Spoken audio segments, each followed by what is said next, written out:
Hey, good morning, everybody, and welcome back to the show.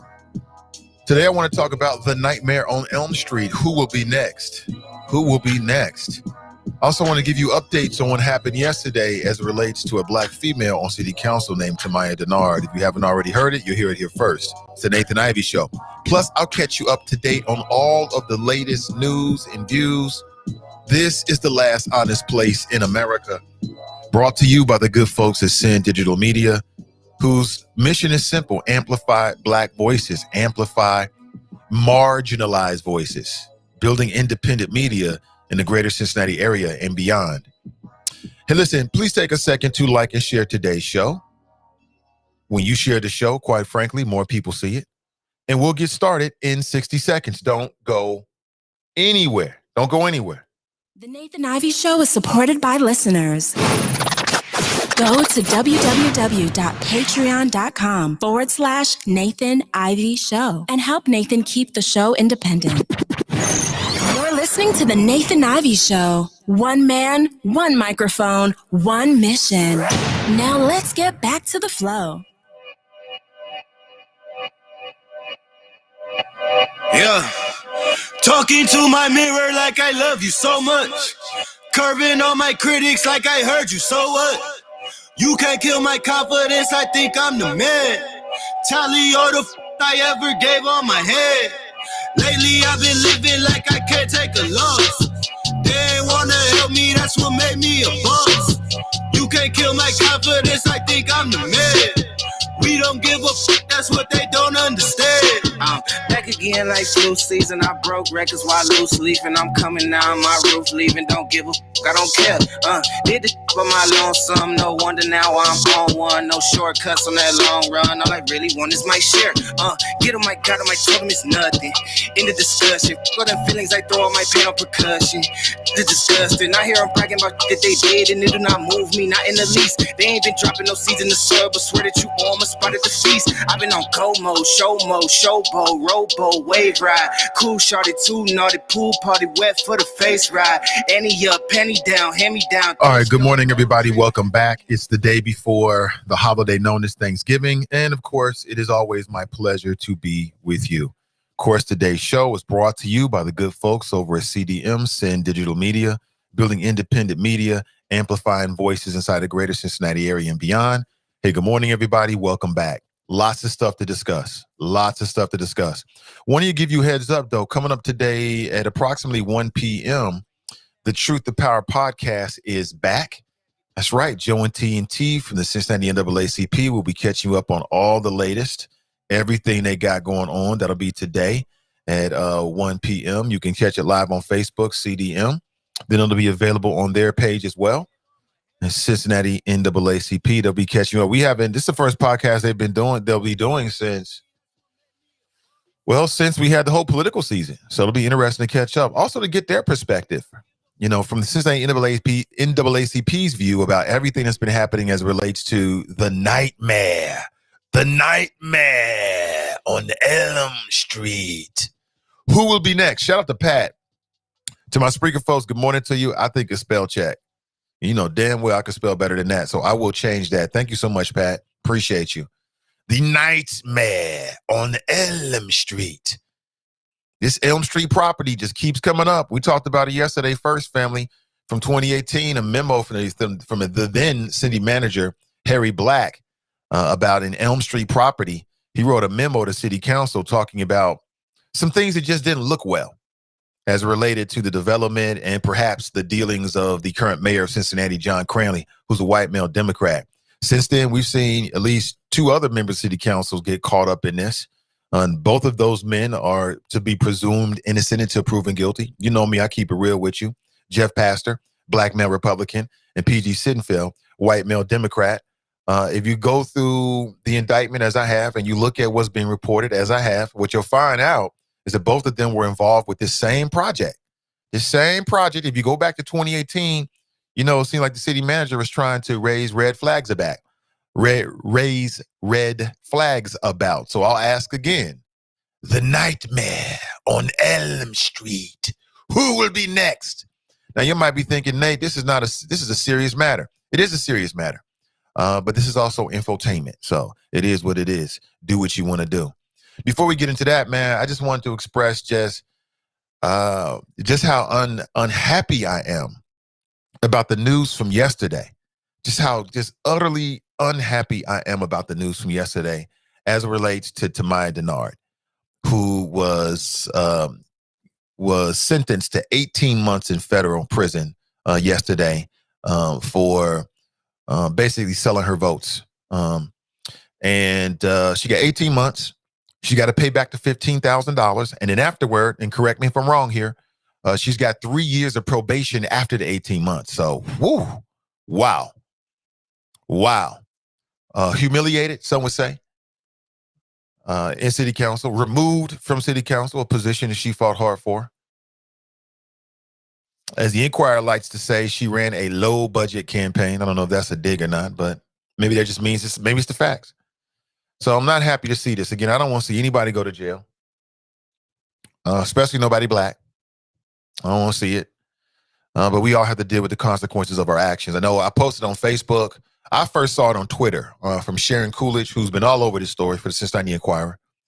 Again, I'll say, as a member of the local media here, I mean, you can be mad at these folks for doing their job if you want to, but that's what they get paid to do. Take your feelings out of it. That is their job. That's what they get paid to do. Right, wrong, or whatever. And so she tweeted it first, and I put it out there, and then everybody else, of course, saw it when they saw it. To me, it's very, very sad. Very, very sad. Very, very sad ending. I'm not happy about it. I stand by everything I said about Tamaya Denard. I ain't jumping off the bandwagon and talking ish about her. I stood for her literally. I would do it again. And I stand by everything I said. Just tremendous, tremendous talent and potential. And we may never know the full story of it. Maybe we do already know the full story. She said it. I got caught up in that. I got caught up in the need and money game. Needed more than I had. And then saw an opportunity to leverage her position. And again, perhaps it was a situation where she was going to vote that way anyway. So it wasn't necessarily a portrayal of her personal convictions, but nonetheless, a betrayal of the public trust and a violation of the law. And it seemed as if Susan DeLotte was sending a message, as a lot of people were saying, that because of the pressure and the specter and the media, attention, that she was going to have to, I won't say throw the book at her, because she could have got everything that the federal investigators were asking for, the recommendation, which she did not. And I'm glad to see that. I'm neither surprised nor shocked by it at this point. I mean, again, some things are out of your hands. That wasn't a decision of Susan DeLotte. She made her decision. As I read, she said it was one of the most difficult decisions she's ever had to make, because she was balancing what her personal viewpoint of Tamaya Denard with the facts and the evidence of the case. Is she sending a message? Well, message delivered and sent. Message delivered and sent. If on any levels, what we're seeing here is supposed to be or intended to be a message to deter people, I think that it's going to hit his mark. Who wants to do 18 months in federal prison? As I understand it, the sentence was delayed until March of next year. Why? Because of COVID-19. Why send somebody to prison when the prisons are an incubator for COVID-19? That doesn't make any damn sense. So I'm happy to see that.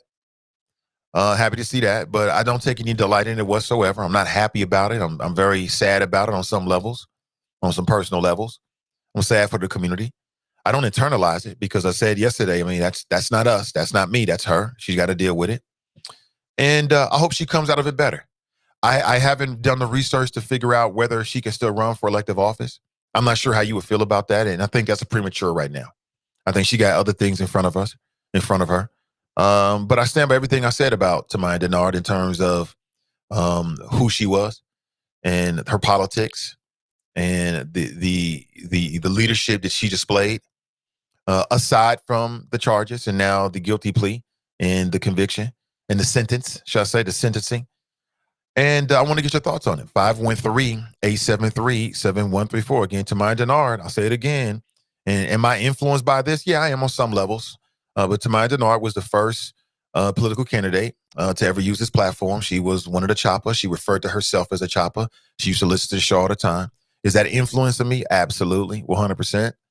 But that's a part of it. But a lot of the way I look at this is just me as a man. You know, I would feel this way about anybody. I don't want to see that happen to Jeff Pastor. Although from what I'm being told by a lot of people whose opinions I trust, that Jeff is probably looking at jail time. I don't want to see that with PG Sittenfield. I don't want to see that. As I said, I did a podcast with PG. We got like 27, 28, 29, 30 episodes over almost a year period. So when you spend that kind of time doing a podcast with somebody, you get a chance to know them a bit better. And I don't want to see that. At the same time, I don't have any control over it. It is what it is. To all three of them, they'll have to deal with the consequences of their actions. But I want to make this distinction again. I have to do this. That Mr. Pastor and Mr. Sittenfield have neither pled guilty or have been found guilty of anything at this point. They should be presumed innocent until proven guilty. I don't care what the indictment says. I don't care about none of that. You know what I'm saying? I'm a black man in America. Black people have been railroaded by this judicial system for far too long for me to just jump on the bandwagon now. I'll leave that for other folks. But for me personally, you are innocent until proven guilty. I don't care what it looks like. You know what I'm saying? I don't care what it looks like. We got the jails are full of people that look like it was guilty, and then we found out they were exonerated. Once a month, we find out that a black man, usually is a black man, is exonerated after years and years and years of being incarcerated because it looked right. So I ain't really caught up with that. I deal with the facts here.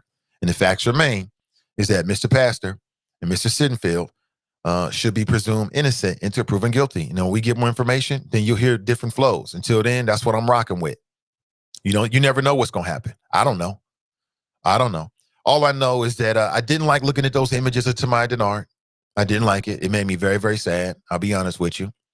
I didn't like seeing her do the so-called perp walk, walking out, all the cameras in her face. I didn't like none of it. I didn't like any of it. Not one bit. It didn't make me feel good. I don't feel good about it right now. And I'm just being honest with you. I'm being real and transparent.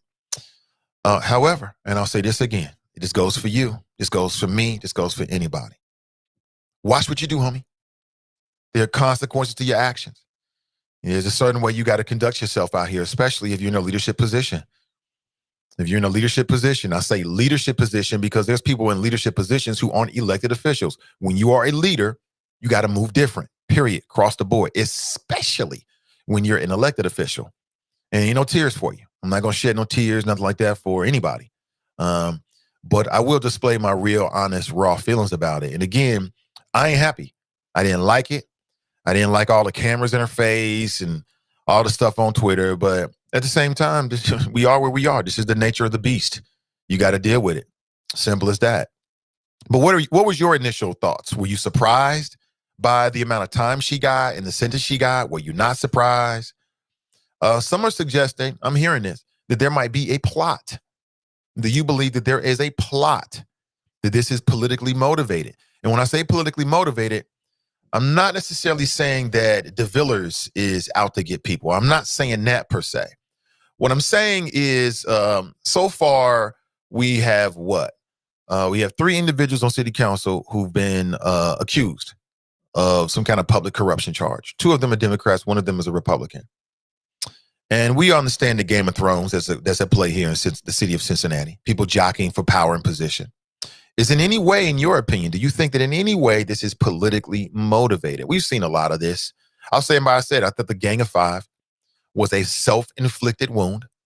I've said as much to members of city council who were a part of the Gang of Five, so-called Gang of Five. I've said to their face, it was a self-inflicted wound that didn't have to happen. But at the end of the day, I thought it was a whole bunch of nonsense. You know what I'm saying? But when you take that and now compare it with some of these same individuals and these charges, I can understand how people try to put it all together and say, I told you so. I get it. Comes with the territory. It doesn't mean they're right, but I understand their viewpoint. Maybe they are right. Maybe they're not. But what is your take, family? 513-873-7134. As you see my number up there on the screen. All I ask is that you open your mind before you open your mouth, or tisk with a flick of the wrist. We got to move on. I don't waste a lot of time. If you missed it, circle back around and check out the Valet Service podcast last night. I'm really trying to grow that. We are really trying to grow these podcasts.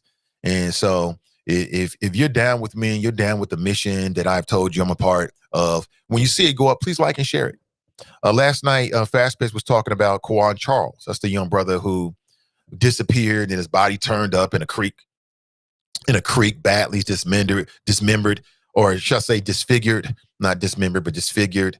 And maybe you've seen some of those grisly images. Very difficult to see, very difficult to see. But Fast Pitch is 100% about us and what she does, and I appreciate the conversation. She also got a chance to talk with Natalie Wilson last night. Again, it's worth your time to circle back around. Natalie Wilson is the co-founder of Black and Missing Foundation. You may or may not know this, but there's a larger phenomenon of Black people being missing, and then it's underreported in the media. In a lot of cases, the family members say that law enforcement specific to that particular locale, wherever these folks are from, is kind of slow-footed. So Natalie Wilson and her co-founder started an organization, a foundation, to address that. And we've talked around that. Black folks know this is a real issue. Last night, Fast Pitch was dealing with it. It's up on our Facebook page right now is CDM, Sin Digital Media. Check it out. It's a very interesting conversation. And Natalie's at the beginning of the conversation, like the first 15 minutes. Check it out. Worth your time this morning. Yeah, we care about Black and missing people here. Yes, we do. We want to bring some equity, some parity, shall I say, to that plight. There's a lot of grieving parents out there. And I thought it was very, very interesting. And, what Natalie had to say. And even she even gave some tips to parents as to what you can do to protect your child. Yeah, it was interesting. Go check it out. Valet Service Podcast just last night. Good morning to you. Hey, listen, if you haven't already done so, please like and share today's show. Please like and share, in particular, today's show. Your shares mean everything. Good morning to you. So what you got cooking for tomorrow? What's popping? Whose house am I going to? Where's the invite? I'm joking. My COVID ass over there, even though I don't believe I have COVID. I'll be honest with you. We have some of those thermometers that you just kind of point at the forehead. And I told you I got a little OCD in me now, so don't hold it against me. It's a good thing. I try to make it a good thing. Come over here now. We got to make sure you're good now. Is that temperature going up? So I think I'm good. I was under the weather a little bit last week. You never know. I'm doing everything I can to keep my immunity up. What am I doing? I'm exercising every single day. I'm meditating every single day. I'm keeping a good spirit. I'm eating the right things. There are some things you can eat that will build up your gut biotics, and that's your first line defense of immunity. If anybody's interested, hit me up. I'll DM you, some of the products that we're using here in the house to naturally build up your immune system. There are ways that you can do it, whether you know it or not. Your number one immunity defense system is in your gut. You have to feed the good gut bacteria and not feed the bad gut bacteria. How do you do that? Real quick, lay off the motherfucking sugar. Simple as that. We talk about all these addictions in America, but humans got two addictions that if you want to have better health, you got to break. One is the sugar. The second is the cheese. The sugar and the cheese. Americans are addicted to sugar, cane sugar, white cane sugar in particular, and the cheese. You put cheese on everything. Sugar on everything. There's sugar and cheese and stuff that you don't even know what's in. Read the labels. When you're reading labels, part of what you're looking at is to see how much sugar is in stuff. Sugar is your enemy. It's going to make you look older. It's going to make you sluggish. It's going to put pounds around your belly, and it's going to decimate your good gut biotics. Anybody out there with medical degrees in this, tell me I'm wrong. There's two things you can do. Now, I know you're thinking, well, damn, Nate, we'll deal with all of that on Friday. Tomorrow, I'm about to smash. Okay, where my pills at? See how close they are to me? I'm on the air for the rest of my life. You can go out that way if you want to, homie. I'm trying to tell you. You hear that?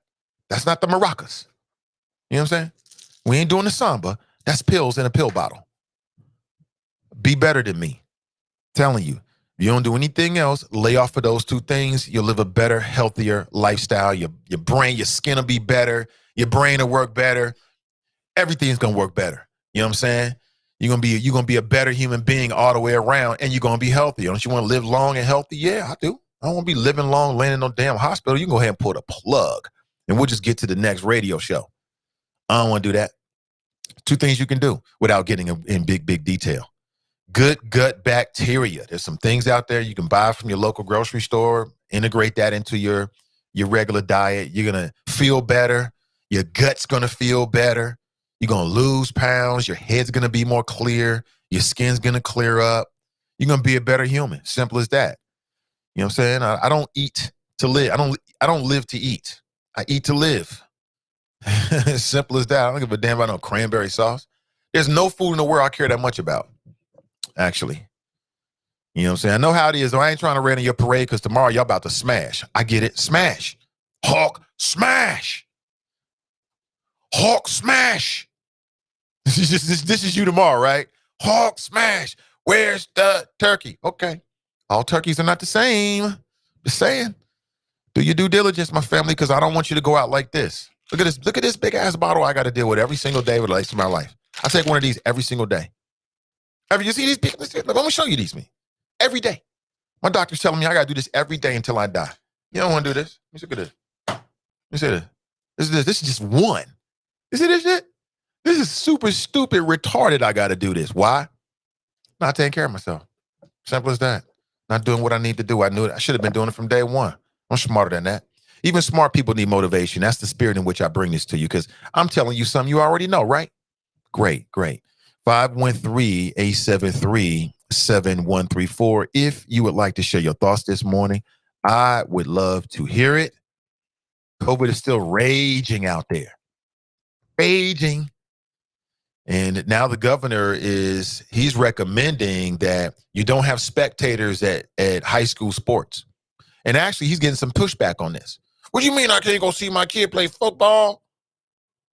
What you mean I can't see my kid play basketball? Yeah, that's what we mean.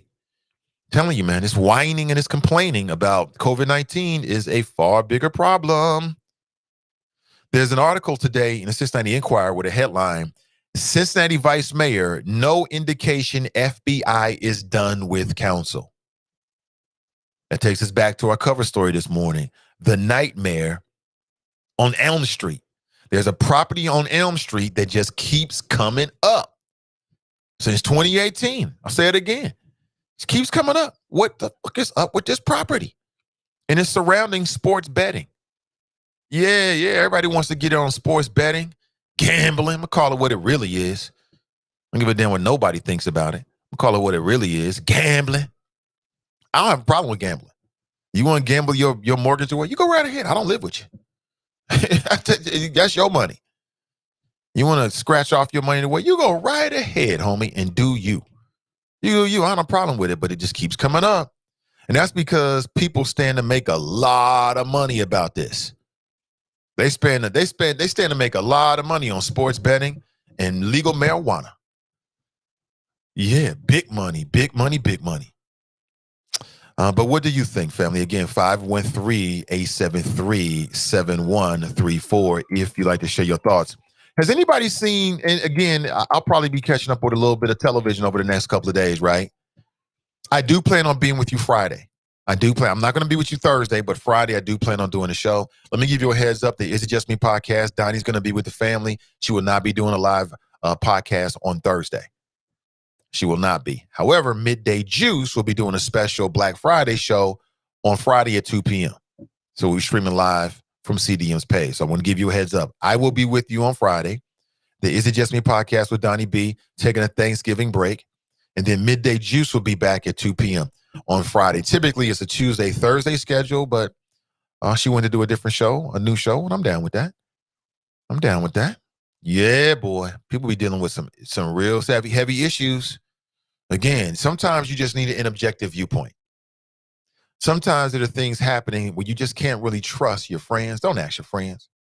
Don't ask your family. Sometimes they mean well, but they give you bad advice. Ask Ashley. Midday Juice. I'll say it again. Sometimes you got things going on and don't ask your friends. Don't ask your family. They mean well, but sometimes friends and family can give you the worst advice. Ask Ashley, and she'll give it to you straight from an objective viewpoint. What else? So did anybody get a chance to see that new Kevin Hart, what's it called? No F's, no fucks given? Yeah, I've been reading that it was trash. And I haven't seen it yet. But I'm not surprised. You know, Kevin Hart is not my favorite comic.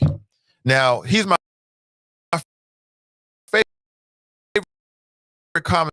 I'm very happy for him. His career's exploded and he's in big movies and making big money and all that kind of stuff. That is super great. I love it. But have you ever heard my Kevin Hart story? Yeah, I got a Kevin Hart story. I'll share it with you in a minute. 513-873-7134. Let me go to the choppers, Sam. Go to the choppers this morning. So I want to talk to the choppers and chop it up with the choppers this morning. Even though I cannot spell worth my weight in salt. I understand that. I'm going to go ahead and take the whole spell check exception. I'm going to go ahead and use that card this morning, if you will allow me to do that. Let's get to the choppers. Let's do it. Get to the chopper! Oh, I've never forgotten it. We never too far away from this. Get to the chopper! Tracy writes, hi, the day before Thanksgiving. Pat writes, good morning. Good morning to you. Where it's appropriate, happy Thanksgiving. I know some black folks like, what you mean? Don't be talking about, what you talking about, Nathan? What you talking about, Nathan? Some damn thing different. You ain't talking about no damn Thanksgiving. We black. This country ain't never been there for us. I get it. Listen, you can be who you are here on the Nate Ivey Show. But for those for which it's relevant, happy Thanksgiving to you. I hope, you take that time to recharge your battery. Hopefully you got some time off because Americans need more time off, in my opinion. You're working hard out there every single day, every single week, every single month, every single year for you and your family. You need some time off. So take the weekend, chill, relax, catch up. Tracy writes, the title got me weak. Okay, great. It's supposed to. That's right. The Nightmare on Elm Street. Who will be next? That was good. Again, in no way am I trying to make light of it, but I'm in the infotainment business, so it is what you want me to do? Not do what I do? I do me. So it is what it is. But it's also very appropriate because that Elm Street property has been a nightmare and may continue to be a nightmare for some more individuals. I'm getting information from multiple sources. It's all saying something's next. I've been told white male Democrat on council. Now, does that mean on council as a council member, or does that mean City Hall as in includes John Cranley? We don't know. It could be a misdirection ploy. Sometimes people give information, they're really trying to misdirect you. I'm aware of all these schemes and games. That's why I just put it out there. You know what I'm saying? I ain't trying to act like I know something. I'm just trying to tell you what I heard. We'll find out. We'll find out together. What are your plans, family? Are you planning to travel? Is COVID keeping you from traveling? Are you planning on doing more online shopping and less in the store shopping? I'd like to know. 513-873-7134. Also, I want to get your thoughts from the people that live here in Cincinnati about Tamaya Denard. I want to get your thoughts about the sentencing of Tamaya Denard. I was open and transparent with you. I am very unhappy to see it. I do not like it. I don't like it at all. Not one bit. I don't like it on multiple levels. On a personal level, I don't like it. And on a citizen level, I don't like it. I voted for Tamaya Denard. I would vote for her again, right? Based upon everything we knew before, all that stuff. I stand by what I said about her. I'm not going to start talking ish. I don't do that. I wouldn't do, if I rock with you and know you, I wouldn't do that with you. It's just how I am. It is what it is. All that ain't called for. I see other people going super hard on Twitter and all this kind of stuff, the memes and everything. Do you? But I'll be honest with you. It saddened me a great deal yesterday when I saw her walking out. I didn't like it when she was walking in, quite honestly. Her head's all down. I want to see us winning. You know what I'm saying? And those are my initial thoughts. Those are my gut thoughts. What were your gut thoughts? I'd like to know, since we're talking about good gut biotics. What's your gut thoughts this morning? Miss D writes greetings. Ray writes grand risings all. Tracy writes, where is everyone? I don't know. Pat writes, cooking, Tracy. I hope not traveling. Yeah. You know, people that cook are cooking right now. Yeah, people that cook is getting ready right now. Because people that cook, it's all about that pre-plan. They're going to be cooking all day so that tomorrow they can feast. Where's my fork? We feasting. It's actually a used fork, actually, which probably isn't too pleasing to the eye. So we'll get another one. They getting their cook on. Yeah, get your cook on. Get your cook on. I prepare my plate theory, but I'm not really sure if people are going to be traveling and being with family. The plate theory goes like this. During the holidays, you make sure you get your man's plate. I'm speaking to ladies. I'm speaking to females. I'm speaking to women, to persons, humans with fallopian tubes. That's right. Estrogen. Now, I can't say estrogen because some of these weak-ass men got estrogen in them this morning. It's called estrogenic. Estrogenic. I came across a video within the last 24 hours of an estrogenic man. I'll play it for you probably during the next hour. But for now, I want to set the table. Just like you're preparing your table, I want to set the table for the show this morning. 513-873-7134. I'm anti-estrogenic man. Brenda writes, happy Wednesday. Fox is in the house. He writes, rise and shine, young stars. The world is yours. It absolutely is. It absolutely is. I mean, just look at how fortunes can change. To me, I take a lot of, there's a lot of morals to what we're seeing with the so-called corruption and the nightmare on Elm Street. Number one, the moral is be smart about what you do. Make smart moves. The other thing is that you can know people, but it doesn't mean you can vouch for every move and action that they make. And you shouldn't have to. You shouldn't have to. The other story is that the feds is always watching, like Freddy Krueger. They watching. They are watching. They watching City Hall and everybody in City Hall right now. And so now they open up a door so that if you got an axe to grind with somebody on city council and then that person is like doing something strange for a little bit of change, they might set you up. Where's Chinadum and Dukwa yet right now? Where is he? I can't wait to hear his story. Eventually, he will tell his story. I hope he does it here first. I would love to hear it. Cassandra writes, hey, Choppers, what's going on, Storm? Good morning to you. Good to see you. Ashley writes, good morning, Nathan and the Choppers. It's because of her new hairstyle. You got to see the avatar. Mason Muller writes, morning, Nate and the Choppers. Hashtag flows ready to eat for everybody. Hashtag spay and neuter all pets. Hashtags, what's your relationship with your president? Hashtag, hey, Mr. Watt. Hashtag, still looking for the former Jeff Pastor campaign to have yet to testify. Yeah, Jeff was a no-show.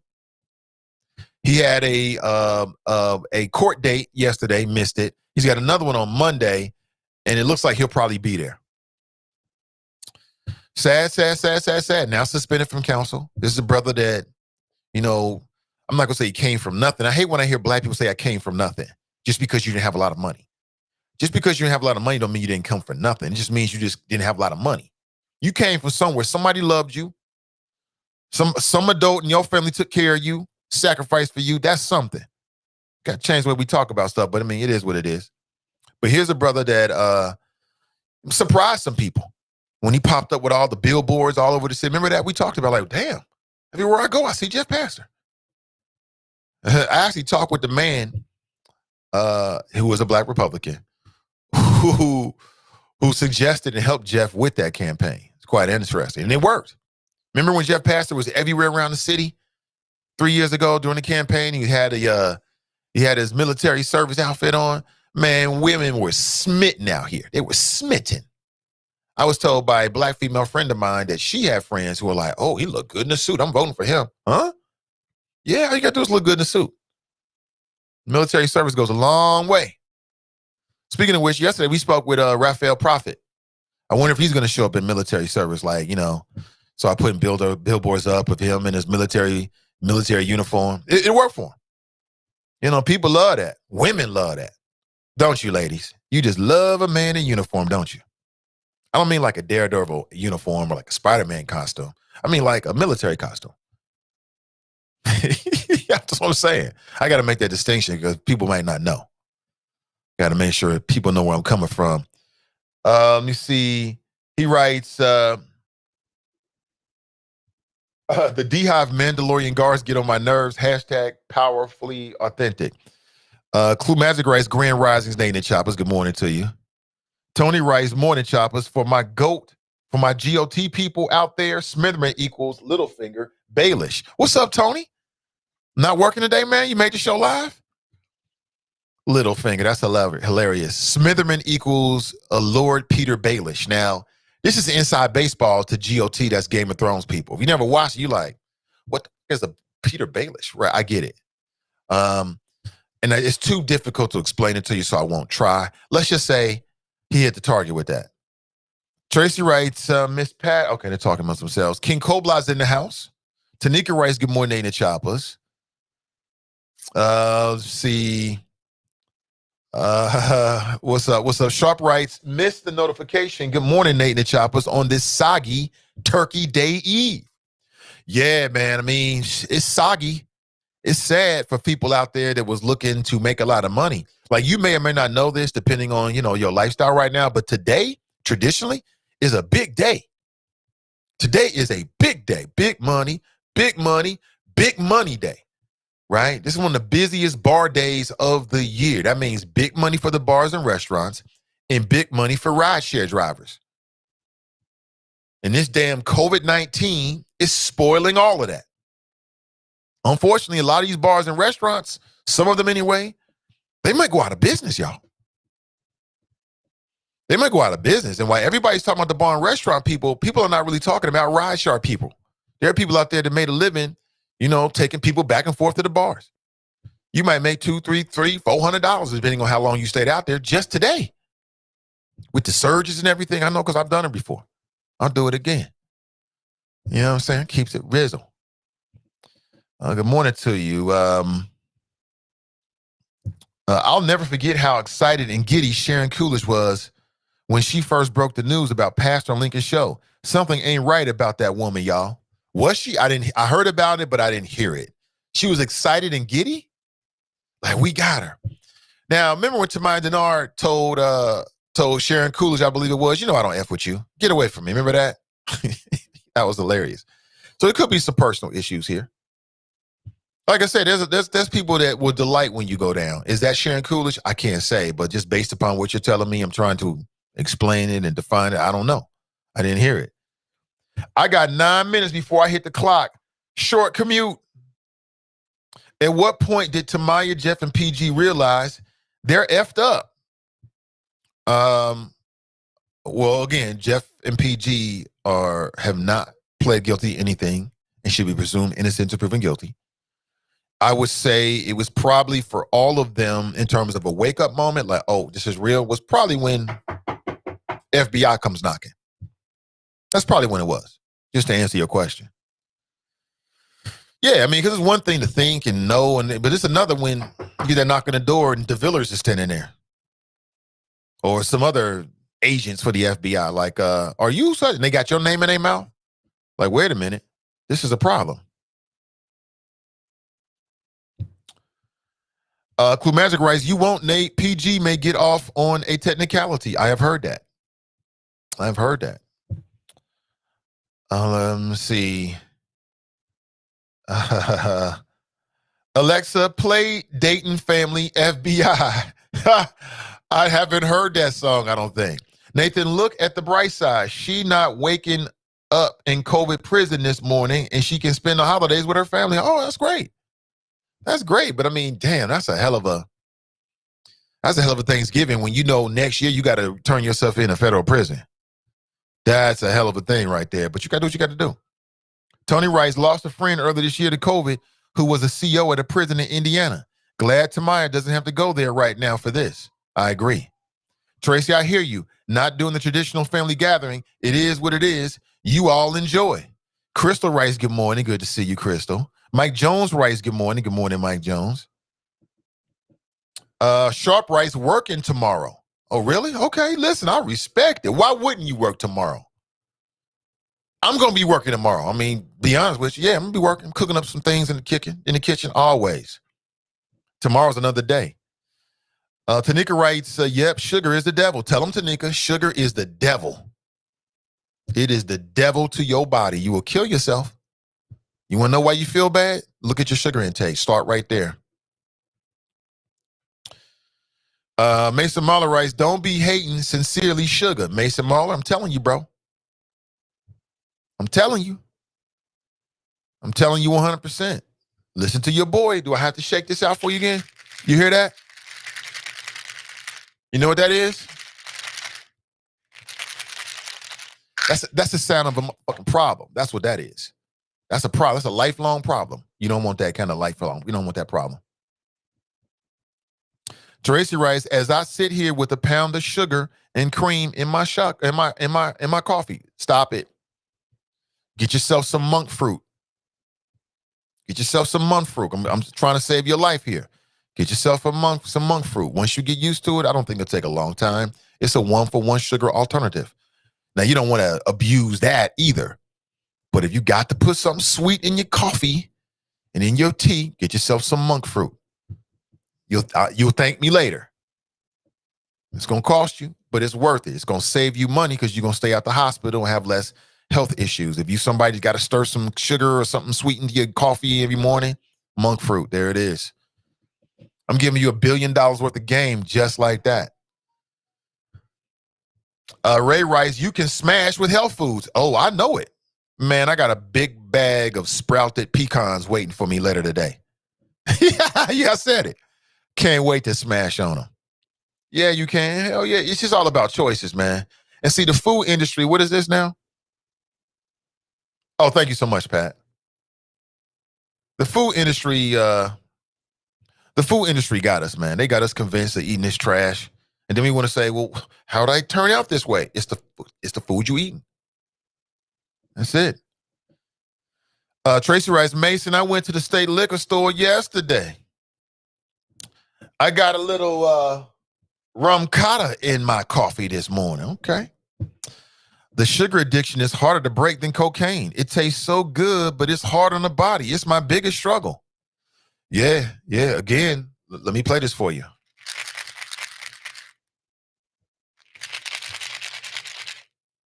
That's the sound of death. Yeah, that's what that is. Death, sugar. Death. Yeah, one outweighs the other. I'm just telling you, it's that real. I keep sharing this with my family out here, and I'm doing this particularly because I know what's about to happen tomorrow. Look at your boy. If it can happen to me, it can happen to you. I said it earlier. We lost a member of our family, a 38-year-old black woman who, by all accounts, if you look at her, was super healthy. She had a heart attack and died like that. The night before she was about to go to, again, I got to check with the wife. I think she was going to Aruba, I think it was.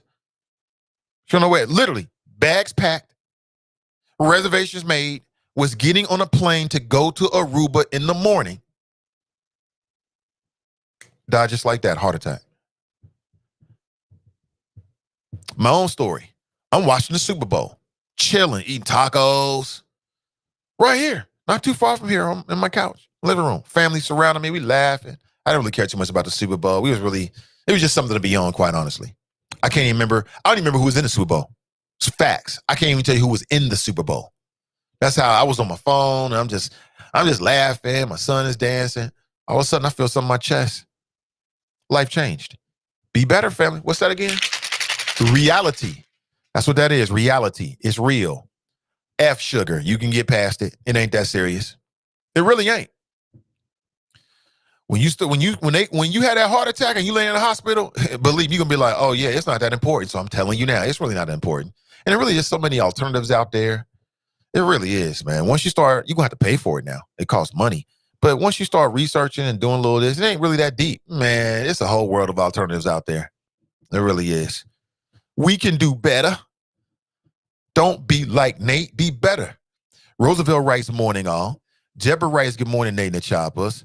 Brenda writes, good morning from Fairfield. Alicia writes, God's morning from the Gym City. Thank you so much, Alicia. Now, she hooked me up with a connect because I want to talk with some preppers. You know what preppers are?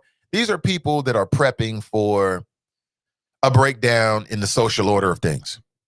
And in particular, I want to talk with some black preppers. Alicia hooked me up with a contact. I made contact last week. I don't have a day and a time yet, but hopefully you can get that conversation coming up real soon. Hopefully within the next couple of weeks. That'll be dope. That'll be the dope. Samantha writes, good morning, all. David writes, good morning, Nate and the Choppers. Charles writes, Grand Risings, great people. Nat writes, good morning, Facebook Choppers. Good morning to you. Getting a text message here. Lemmy writes, good morning. Hey, what's up, brother? Rob Richardson's in the house. He writes, yes, I was fine with reporting, but Jason Williams was almost laughing about it. What's up, Rob? Good to see you, man. Doing big things out here. Disruption Now podcast. Conference. Yeah, brother, I'm watching, man. I'm watching, taking notes. You know what I'm saying? Trying to learn. Love it. People should definitely check him out. Cleopatra Jones writes, not the Nightmare on Elm Street. Yeah, it's the Nightmare on Elm Street. There's a property down on Elm Street that just keeps coming up. First talked about in a memo from the former city manager, Harry Black.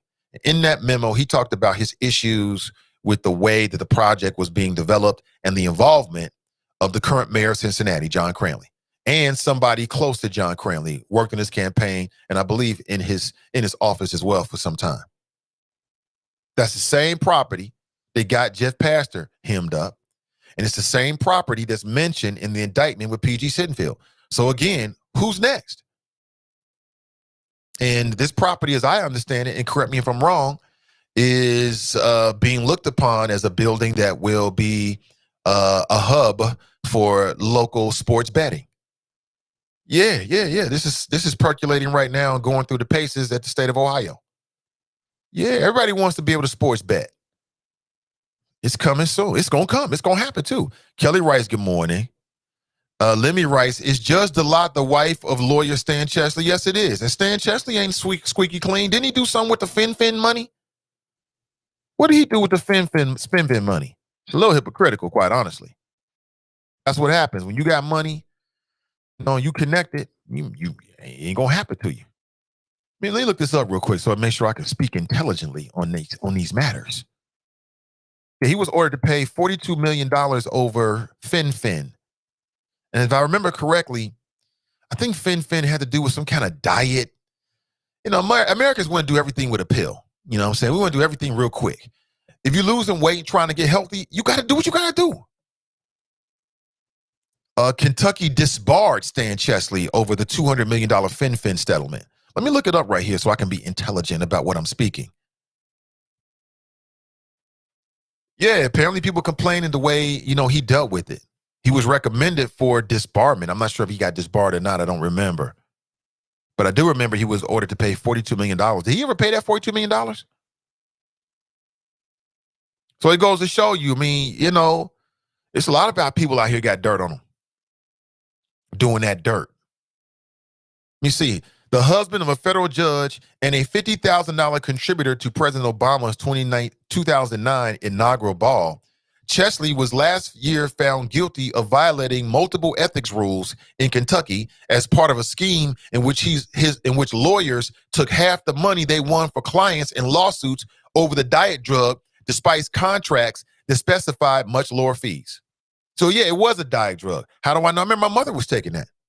Chairman Mom was taking that. Chairman Mom, shout out to Chairman Mom. I remember that very, very clearly. And then they found out that there was something wrong with the drug. I think the drug was causing heart attacks or something like that. It was something going on with the drug. And then the people sued. And then the allegation is that Stan Chesley stole the money, basically. But now his wife is going to sentence Tamaya Denard.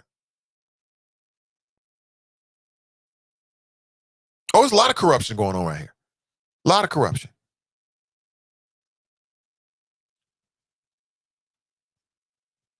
It cost him his law license in Ohio and in Kentucky. So she's living with a criminal.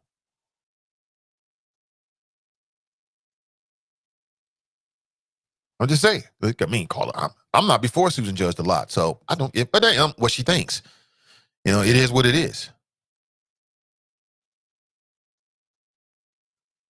I mean, she got a job to do. I mean, I got that. She got a job no matter what. Her husband, very misguided and just bad decision makers break into their home. Didn't that happen? Wasn't like 3 brothers that broke into their home and robbed them, and then they threw the motherfucking book at their ass. Isn't that what happened? I think that's what happened. Let me hold on. Some people broke into the home. I don't know if they were there. Broke into the home, robbed them. I don't know if they were there or not. You're going to break into the home of a federal judge. I don't mean to laugh. It's just, you chose wrong, homie. Broke into this woman's home. And they threw the motherfucking book at them. I'm talking about the original books, like the stone tablets. They went and found the stone tablets and just threw it on their ass. Oh, man. I don't mean to laugh, but damn, you got to be smart. Yeah. 911 call releasing federal judge home break-in. Yeah, some idiots broke into their house, didn't know who they was dealing with. Yeah, I get it. Robbed her and her husband at gunpoint. These fools broke into their home, robbed these folks at gunpoint, and didn't know who they was dealing with, did they? They had no idea. And they threw, I'm talking about the original stone tablets. Somehow they found them, brought them to Ohio, and literally dumped it on their bodies. Like in the courtroom. It was crazy. I think the video's on YouTube somewhere. Not really. So yeah, that's Susan Judged a lot. Or Susan Judged? Judge Susan DeLotte. That's who that is. Corey writes, agree, innocents are proven guilty. However, feds typically don't come unless they have a lock. Well, I mean, I keep hearing that. But it don't really matter. In this country, you are presumed innocent until proven guilty, period. I said the same thing about Tamaya Denard until she copped a plea. Now, when you cop a plea, that's different. Jeff Pastor should be presumed innocent until proven guilty. PG Sittenfield should be presumed innocent until proven guilty. Anybody else? Simple as that. Ballhead writes, good morning. Corey writes, not surprised. Lemmy writes, surprise. You were surprised?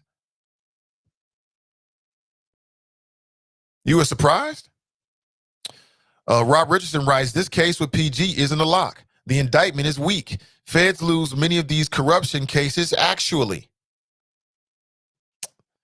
I went back, and again, if you haven't read the indictment, you should. I went back and read it 2 times between yesterday's show and today's show. I'm not a lawyer. I have no experience, but I'm not a dumb man. And I can see some things as well. So again, if you're interested in this case, go read the indictment. You'll get the full insight of everything that the government is alleging. It's interesting. Sean writes, good morning, choppers. Don writes, you are speaking truth, Nathan. We are humans. Not any one of us is perfect. Right. I was talking to somebody who was expressing how, and see, this is just good natured people. The person I was speaking with was expressing how they felt. They were internalizing it. And I'm like, wait a minute. You can't internalize what another person does. I work with a lot of people through CDM. If any one of them does something dumb, that's on them. I'm not going to start talking ish about you, and vice versa. If I go out here and do something dumb, that's not a reflection on them. That's on me. And 2 things can be true at the same time. You can be a good person and have the best interest of your community as a member of city council. You could be the kind of person that 99.9% or 90% of the time, you're doing the right thing, and you just made a terrible choice. 2 things can be true at the same time.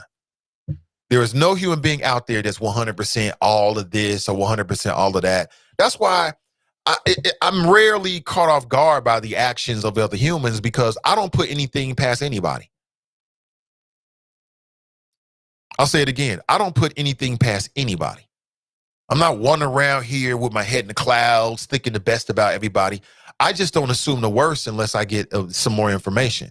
But I don't put anything past anybody. Human beings are capable of doing tremendously awesome, great things and some straight up evil stuff at the same time. Look at the history books. Look at the history books. Andrea writes, good morning, Nate and friends. Good morning to you. Zach writes, came across this, so I thought I'd listen. Hey, what's up, Zach? Good morning to you. Glad you're here. You're very welcome. Kelly Prather's in the house. Kelly, we got to catch up with an interview, and I did receive your message. I'll respond today. I love to be a part of what you're doing, most definitely. In any way that we can be help your campaign, that's great. I'm down. Or whatever you're working on. I don't make any assumptions. Tracy writes, good morning, everyone. Good morning. It's Kelly writes, good morning, Pastor Lynch. Kara Mitchell writes, good morning, Nate and Choppers. I love this. I love saying good morning to us. I love it. Good morning to you. If today's your last day at work, have a blessed day at work. Have an awesome day at work. If today you're off, and so you're going to get them vittles together, man. Chill. Here's what I suggest. Get a workout in, chill, and then at 1 p.m., get back on Facebook, check out the Truth to Power podcast. That's what I suggest. Have fun. Brennan writes, this broadcast is my lifeline to sanity. Thanks for what you're doing. Yesterday's broadcast on M Street was so good. Thank you so much. Lemmy writes, gut bacteria. That's right. You got good gut bacteria and bad gut bacteria. When you eat sugar, especially white cane sugar, it kills the good gut bacteria and it feeds the bad good gut bacteria. Some of you folks out here running around here with gastrointestinal problems all day long, perpetually feeling like you got bubble guts. It's probably what you're eating. Don't stop eating. Just change what you're eating. It's real simple. Well, good morning to you. You in total control. I just got to have a payday. You don't have to have a damn payday. You don't have to have that. Lemmy writes, delete sugar and cheese. Correctamundo. That cheese addiction is so crazy, man. If you really pay attention to a lot of human beings, a lot of Americans put cheese on everything. Cheese in everything. Stir a little cheese in it. And some salt. Yeah, and some butter. You can do it if you want to. Sean writes, delete sugar and dairy. There you go, Sean. Now you speaking, man. Kelly writes, sugar is not our enemy, but it's highly addictive. Sugar is our enemy, Kelly. Sugar is our enemy 100%. I'm talking about white cane sugar. I'm not talking about the sugar that occurs naturally in fruits. That's different. That's from the Garden of so-called Eden. God put that here. That white cane sugar, you don't need it. You do not need it. You can be just as healthy. You'll be even more healthier without it. And there's substitutes. I gave you one, monk fruit.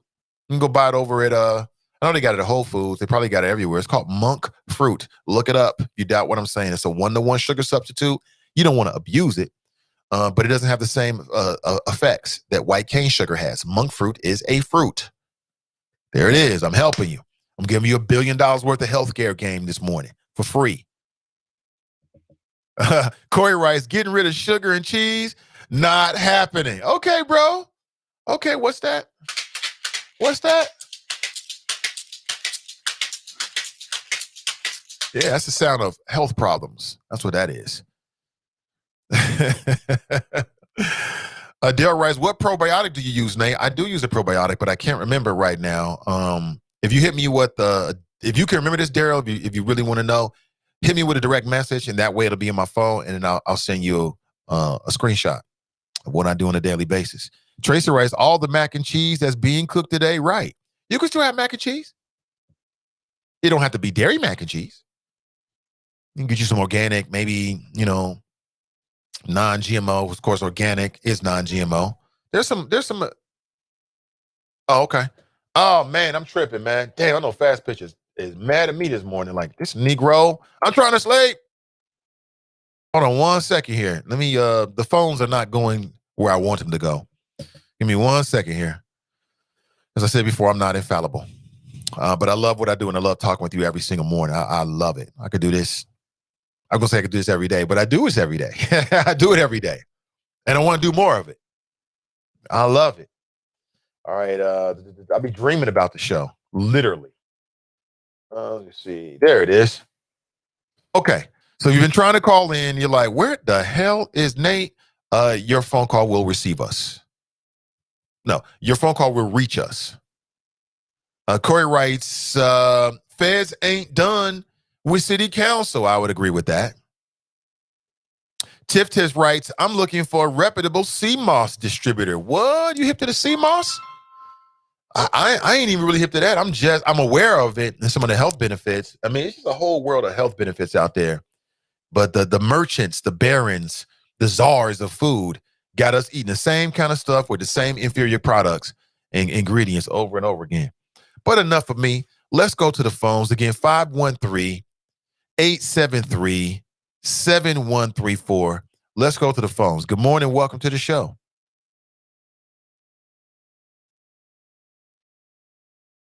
Well, great. Good morning to you, fam. Yeah, good. That's wonderful to hear. Hey, man. Do you remember a couple weeks ago, I compared the Bengals coach, Zach Taylor, to a person in middle management who's in over their head? I do remember that. Yeah, vaguely. Yeah, well, there's a report on Sports Illustrated from Elise Jesse, the lady who used to work at Channel 5. Yeah. On SI.com that's basically confirming that the Bengals locker room is really toxic and it's more of a college atmosphere. The coaches are talking greasy to the players, calling them B's and MFers. Really? Dumb B's, dumb MFers. Yes, it's on SI.com by Elise Jesse. But and as regarding to Maya, I mean, I was I guess it was a little sad. I'm kind of flushed, though. It is what it is. But I think that just goes to show that they about to give Pastor that work. Like he's got a newborn. Like he may never see that kid again in person. He's facing 138. She was only facing 20 and got a year and a half. He's facing like 100 and I don't know, is it 138 or 183? Might be getting my numbers transposed. But he's facing let's be honest, functional life. And I don't know how much telling he could do to keep it under, 5 or 10. Or what can he do? I don't mean to say he's going to do that. I don't know what he can do to keep that under 10. Facing that many years, I mean, how much can you barter off? How much can, if you're facing that many years, how many are you going to be able to barter off?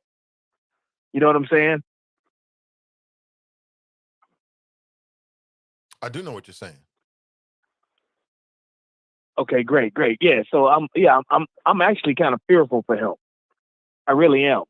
I heard I've heard about the what's his name? PG potential technicality defense or whatever that he might get out of. Somebody explained that to me. I was just like, okay, it is what it is. But yeah, I'm kind of fearful for Pastor right now. We need to the community needs to wrap our arms around our brother.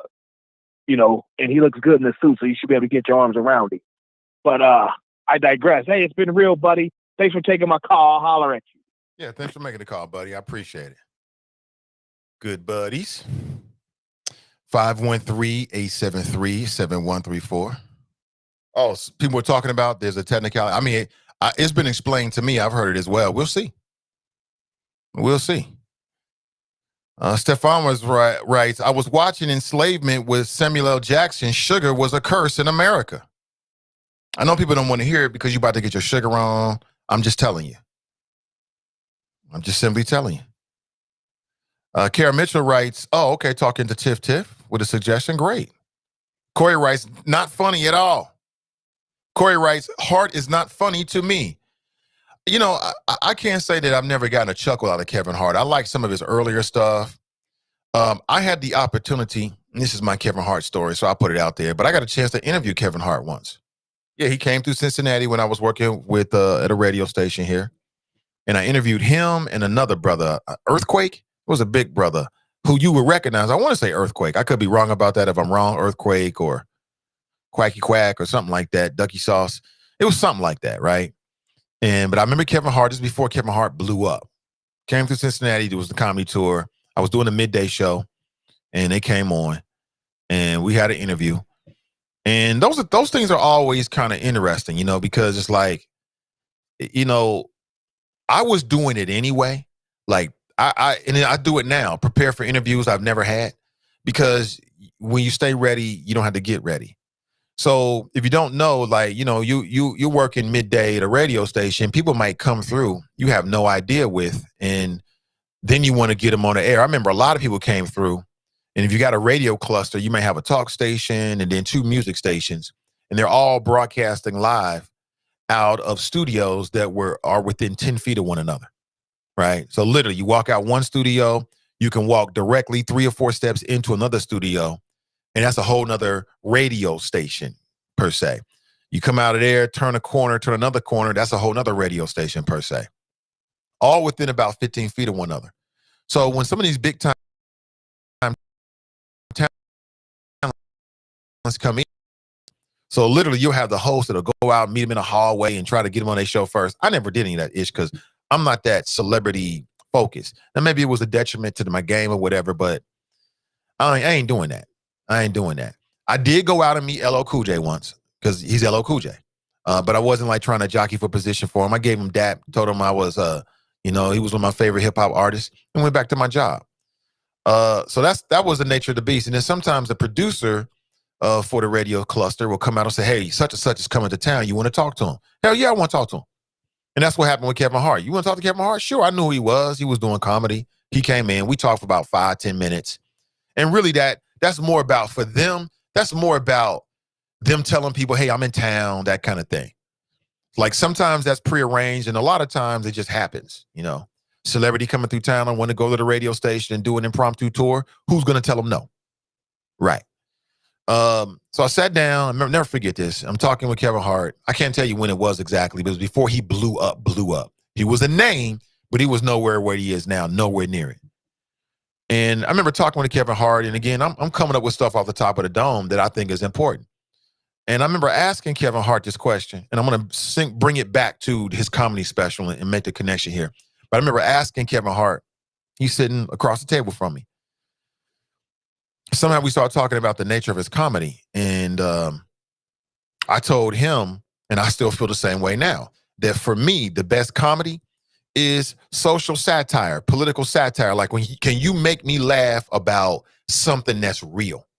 Like whether it be history, whether it be racism, whether it be politics. I've just found that I like that kind of comedy. That's why I rock with Dave Chappelle. To me, that's the reason why Dave Chappelle and Chris Rock did some of the best stand-ups ever, because they were on that tightrope between profane and profound, that tightrope between making you laugh and making you scream and yell, right? And Chris Rock is damn good at that. And Dave Chappelle is damn good at that. To me, that's what makes him relevant and the reason why people like him. And that's a big distinction between him and Kevin Hart. Kevin Hart told me, and it seems like he's still doing it. He was like, oh, man, I don't talk politics.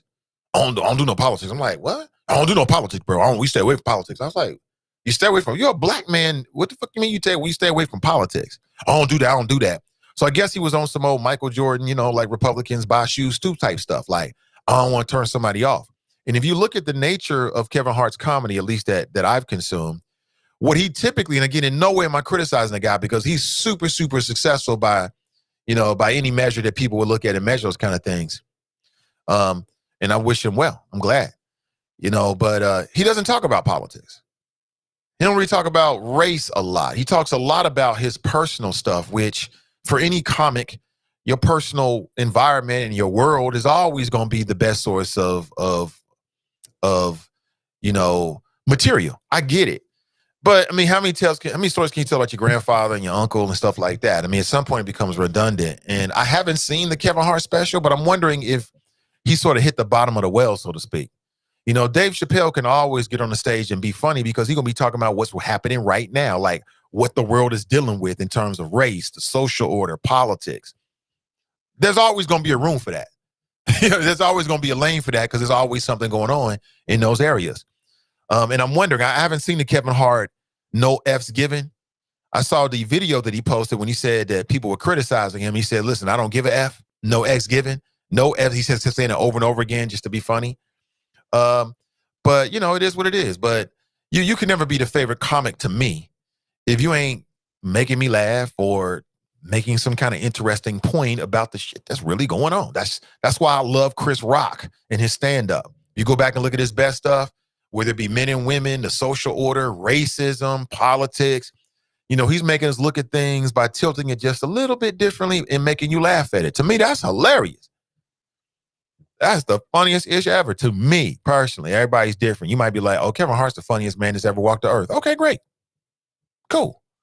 But I didn't see no F's given. I'm wondering if that's the problem he read into. He's like hitting the bottom of the well because, Negro, you ain't talking about Trump. You ain't talking about these Trumpsters. You ain't talking about, you know, what's going on here. Now, I could be totally out of line, and Kevin Hart could have made a pivot in his last no F's given, and that's what he's talking about. So I'm totally a fish out of water with this. Maybe so, but that was my impression. And that always stuck with me. Like, you don't talk about, what kind of black man don't talk about, you on the stage, you ain't talking about what's going on?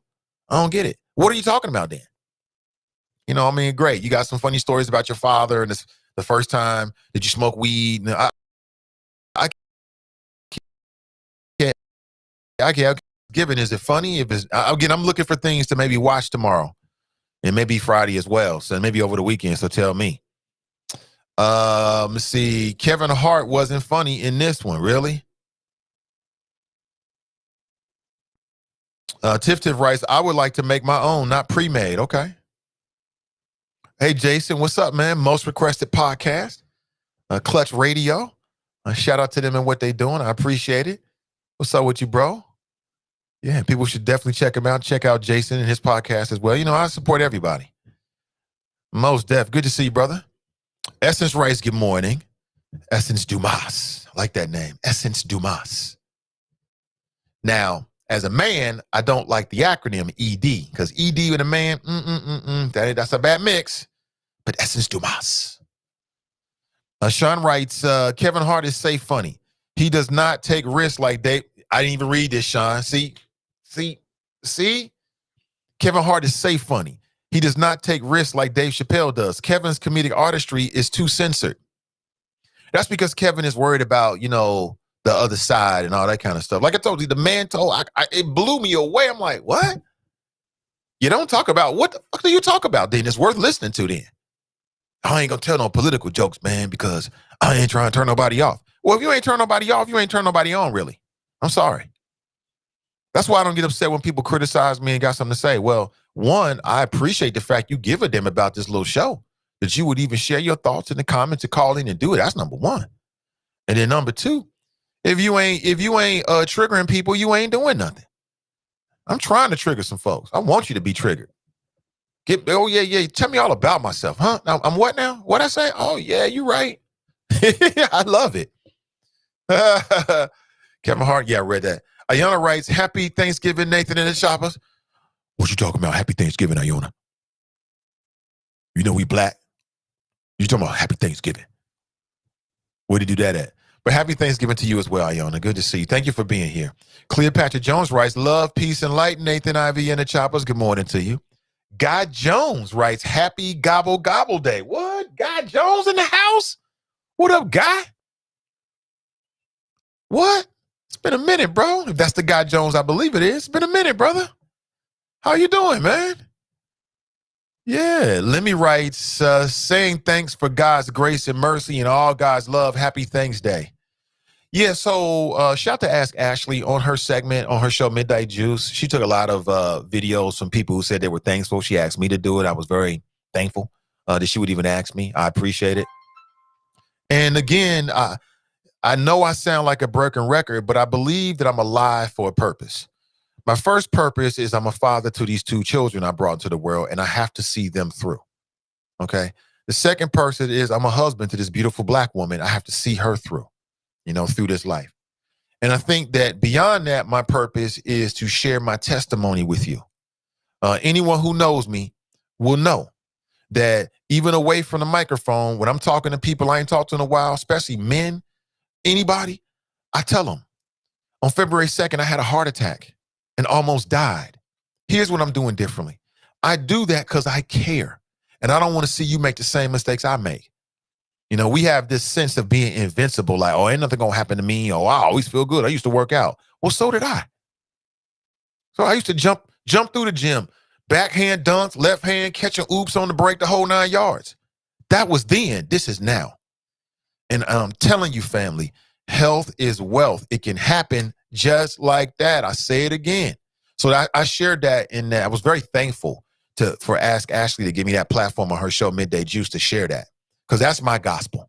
That's my testimony. Health is wealth. I keep these things close. Number one, they're close. This is just where they are. They're on my desk here inside my office. But I share it with you, and I do all these things because I'm trying to get your attention. Listen to me. Listen to me. You don't want this in your life. I got 1, 2, 3, 4, 5, and there's one over there. 6 pill bottles. I deal with this every day. This is my reality. And we ain't even talked about the bear. I got to do this every day. Heart patient. I'm lucky to be here. So I'm thankful just to be able to breathe air. I'm thankful just to be able to drink water. I know it sounds real like simple and trite or whatever, but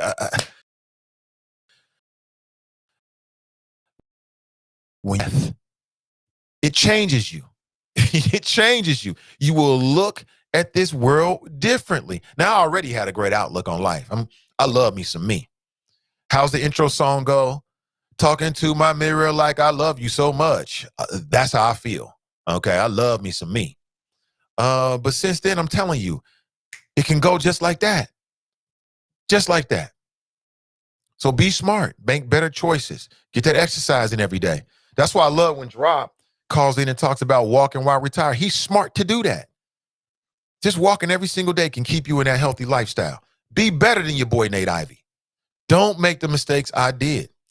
So I'm thankful just to get eat an apple. It just tastes so much differently now. You know, time I spend with my children is just so much differently now. I look at it differently, like, oh, damn, I wasn't almost here. Be better than me, family. I do not want to hear or read on my timeline about somebody I know, one of my friends, one of the choppers, one of the listeners laid up in the hospital. I don't want to see that. I wish the best for you. And you are totally in control. Speaking of Drop, we got Drop on the line. Hey, good morning, Drop. Welcome to the show. Good morning, Mr. Ivy, and all the beautiful people in the Chop Shop, on YouTube, on Facebook Live, on Twitter, all across the universe. How are you, sir? I'm doing great. How you doing? Oh, man, I'm doing good. I'm listening to your monologue, Mr. Ivy. Thanks for the shout out. Yes, walking while retired. You have to take control of the things in your life that you can take control of. And for you, Mr. Ivy, God ain't through with you yet. He sent you a message. And if you think back, Mr. Ivy, I remember you made a video of you were out there walking and you shouted me out in the video. And you said, I'm out here, Drop. I'm listening. You gave that good advice about just get out there and just start. And you were out there starting.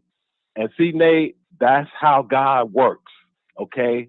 He saw you putting the effort in. He saw you out there making changes, and he sent you this little message. And again, sometimes people need picking up, when it comes to their health. But all you can do, because everybody knows time is your time. But in the meantime, if you black and you a man and you over 40, it's time to start checking your health and what you put in your mouth and what you do with your feet and your hands and your head. But that's not why I called, Mr. Ivy. And the reason I called is, where is Barack Obama? Have you seen him this morning, Mr. Ivy? I have not. Well, He's I'll probably tell with you. Michelle. Barack Obama is on the Breakfast Club pimping his book. Really? I ain't mad. Yes, I ain't mad at him. Make that money, my brother. Get to that bag. But yes, he was on Oh, that's big. Breakfast Club this morning when I woke up. Yep, all three, Charlamagne, DJ Envy, and Angela Lee, all three interviewing him. And Mr. Ivy, when you see the clips, you're gonna be impressed with Charlamagne. That man has a future because he didn't pull no punches with Barack. And Barack, he answered the questions. I mean, Mr. Ivy, you got to hear the interview. I listened to about 20 minutes of it. I'll listen to it Mr. today. Ivy, this was the Barack Obama that Black America wanted when he was in the White House for 8 years. Because some of the things he said will give you an indication to what type of presidency Joe Biden and Kamala Harris administration to be. So just because he's already, Joe Biden is already catching hell from some of the cabinet appointments that he made yesterday. And speaking of yesterday, we got a few words from our former president, Donald Trump. He came out and touted the 30,000 mark that the Dow Jones hit yesterday. Historic, considering where the country was back in May when the market crashed and went all the way down to 19,000 because of the COVID lockdown. Took credit for that? That's because of Biden and some of the names. It ain't gonna work. That's because of Mr. Janet Ivey? Yellen being appointed to be on the Federal Reserve. That's why that happened. Has nothing to do with Trump. But see, Mr. Ivey, this is exactly what I told you is going to happen in the Biden-Harris administration. Anything good from Trump and his economy, has nothing to do with they're going to take credit for it. That has nothing to do with Trump. But Mr. Ivey, yes, it does. No, Politicians act different when they're in power as opposed to when they're out of power. If you flash back, Mr. Ivey, when you flash back, Donald Trump did the same thing when he came in. He blamed everything on the Obama administration. When Barack Obama came in, he blamed everything on the Bush administration. When Bush came in, he blamed everything on the Clinton administration. That's not Do the I issue, need though. to keep going? That's not the issue. It's not about blaming. And no, they didn't blame. Donald Trump came in and did something completely different. But the reason why the Dow topped 30,000 for the first time ever is because the Biden transition team is being put in place. What else has happened? Finally, the Trump administration is acknowledging and allowing for the transfer of power to take place. And we're starting to see more and more of Biden's transition team put in place, as I said earlier, and also Janet Yellen's put in place. That's the reason why the Dow was topping 30,000. Everybody in the media is saying as much. Okay, well, I mean, duh. The mainstream media, really, Mr. Ivey? Of course they're going to say media. it. And okay, but Mr. Ivey, how can you not, or how can you gloss over the fact that when the COVID lockdown hit back in May, that the Dow Jones crashed to 19,000? There was predictions of the Great Depression. Do you remember that, Mr. Ivey? Well, I mean, tell me this. To answer your question, yes. But tell me, what has Trump done within the last 36 to 48 hours? But see, Mr. Ivey. Can I get it all the way out before you tell me that I'm wrong? Because I know I'm wrong. Okay. But let me get it all the way out. Okay. What has Trump done within the last 36 to 48 hours that in any way would have impacted the uptick in the Dow Jones? Mr. Ivey, that's not how the market works, because if you remember a couple of weeks ago when I was in the chop shop talking about 401ks and W-4 adjustments, and you was in there clowning me, talking about, see, I knew it. He already pivoted. And I mentioned it back then, that was at 29 back then when the news came out on the vaccines, Mr. Ivey. You didn't answer the question. Nobody talking about Joe Biden. I answered your question, and you are dodging my question. What has Trump done within the last 36 to 48 hours that in any way would have impacted or has impacted the Dow Jones average? What has he done? Mr. Ivey, I just told you the vaccine news, which broke last week or a week and a half ago, the market almost hit 30,000 back then. Now, of course, Donald Trump will not get credit for that. But Joe Biden he didn't get credit for that when the market hit damn near 30,000 a couple of weeks ago when the vaccine news came out. But the fact still remains, Mr. Ivey. We're in right now. The answer is Trump has done nothing. So it's probably a much more logical conclusion to make. Mr. Ivey, you have to be a complete idiot to say that Donald Trump has done nothing between May and now for the Dow to be at 30,000. We can definitely say Joe Biden ain't did shit. I'm sorry. I didn't ask you what he's done between May and now. What I asked you is, what has Donald Trump done between the last 36 to 48 hours that would in any way explain the uptick in the market? And the Mr. answer Ivey. is nothing. Oh, this is a dumb question. It's a very, smart, intelligent, Mr. Ivey, I don't come on question. your show. Mr. Ivey, I am not Black Lion. I do not come on your show to make you look bad. If you did, you would be doing Mission Impossible. So let's get back to it. So the answer is he's done nothing. The market you can keep saying it. The market Mr. Ivey. The market fluctuates minute to minute, hour to hour, day to day. We ain't got to go back to May. What has Trump done within the last 36 to 40 hours? The answer is nothing. This is a reflection that Biden transitions team is being put in place. It's a reflection that Janet Yellen is being put in place and some of the other cabinet positions. That's the facts. It has nothing to do with Trump whatsoever. Okay, but who's the president right now, Mr. Ivey? We know who the president is. It's Donald Trump. Yeah, right. Okay, so I'm asking you point? a dumb question like you just asked me a dumb question. Barack Obama is not the president anymore. Joe Biden does not become president until January 20th. He's the president. So everything that happens, whether it was 20 hours, 40 hours, or 40 months, all credit and blame goes to Donald J. Trump, the 45th president, also known as the first gangster president. But he ain't been.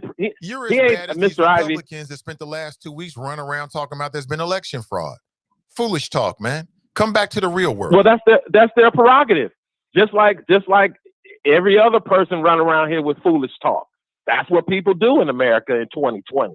And sometimes they make a podcast out of it. No, we don't. Not here. We don't. We keep it real and deal with the facts. By no means am I saying that the Nathan Ivey Show and the chop. We don't chop that way. No. One more thing, Mr. Ivey. I noticed that now I can get the chat on YouTube. Is that something new, or did you reach a threshold or something? Because in the past, I couldn't leave comments on the YouTube feed. Nothing I'm aware of. I mean, people have been leaving comments on the YouTube feed since we kicked it off. Oh, okay, maybe it's just me, because I am tagged on Google. Drop Squad got a little reputation, but anyway, it just could be me. But it's good to see that now I can chat on YouTube and I can chat. Man, Mr. Ivey, you everywhere, sir. Where do you read all the comments from? I mean, are you reading comments from Facebook, from YouTube? Yeah, I am. From the Chop Stop? I am. Man, Nate, you're going to have to hire an intern, bro. I agree. It's time, Nate. 2021, and one little piece of advice. That intern, she better not be thick. She better not be banging. Why not? Because we don't want no problems in the Ivey household. We're not going to have no problems in the Ivey household.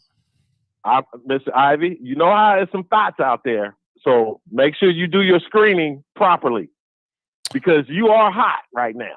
Well, listen, man. So it's a lot of people. It's a lot of people that want to be around you, Mr. Ivey. I would not turn down working with someone based upon their attractiveness or not. I'm in full control of what I do. Trust me. I do what I want to do. No, but Mr. Ivey, I'm not saying that Mr. Ivey, I'm not saying you would do anything, but it's the appearance. I don't care about the appearance. Because if I decided to do it, I did it. I don't care about the appearance. Mr. Ivey, I'm not. Wait. I'm just trying to help you though. I'm only married to one woman. Whatever I do, I only got one woman I got to answer for. I don't give a damn what nobody else thinks about what I do. If I give me a little hot little intern, we start a little relationship, that's our business. Stay out of it. Period. But I'm in full control of what I do at all times. Mr. Ivey, just take the safe safe road. I don't want the safe road. I don't want the safe road. I want the Nathan Ivey road. I'm just telling you. Somebody from the LGBTQ community and you'll be good. I'm just telling you, bro. I do what I want to do at all times. I'm in full control of me. I know you do. Period. I know you do, Mr. Ivey. But before I go, Mr. Ivey, I just want to tell people that the Biden-Harris administration, the Democrat Party, is coming. Yeah. And he announced yesterday a brand new position, a brand new cabinet position, Mr. Ivey. and it's about climate change. Okay, so yeah, I love it. we all know, I love it. but we all know what that's about. That's about the redistribution of wealth worldwide, and that's all I got to say, because Okay. America is going to be back into the Paris Accord. Good. So just get ready. Okay, Good. We there should is a be. new cabinet position that has to do with climate change. We need it. So I'm telling everybody, look, check your 401k, check your W-4s, and just get ready for the Biden-Harris Democrat administration for the next 4 years. Because what's the saying, Mr. Ivey? If you stay ready, you don't have to get ready.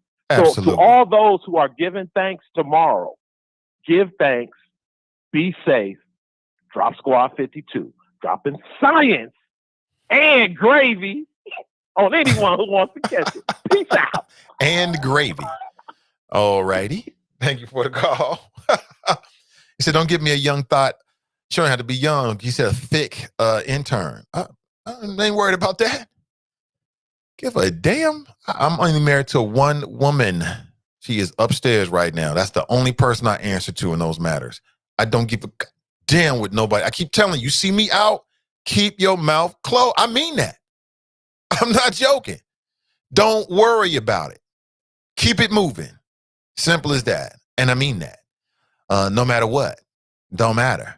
I'll stay out of your business, stay out of my business. And I'm not trying to say I'm doing something, but I'm grown. I'm real grown. And part of being real grown is dealing with the consequences of your actions. I mean, whatever happens, happen. Simple as that. These men out here can't control themselves around a woman. I don't have no respect for it. Control yourself. Simple as that.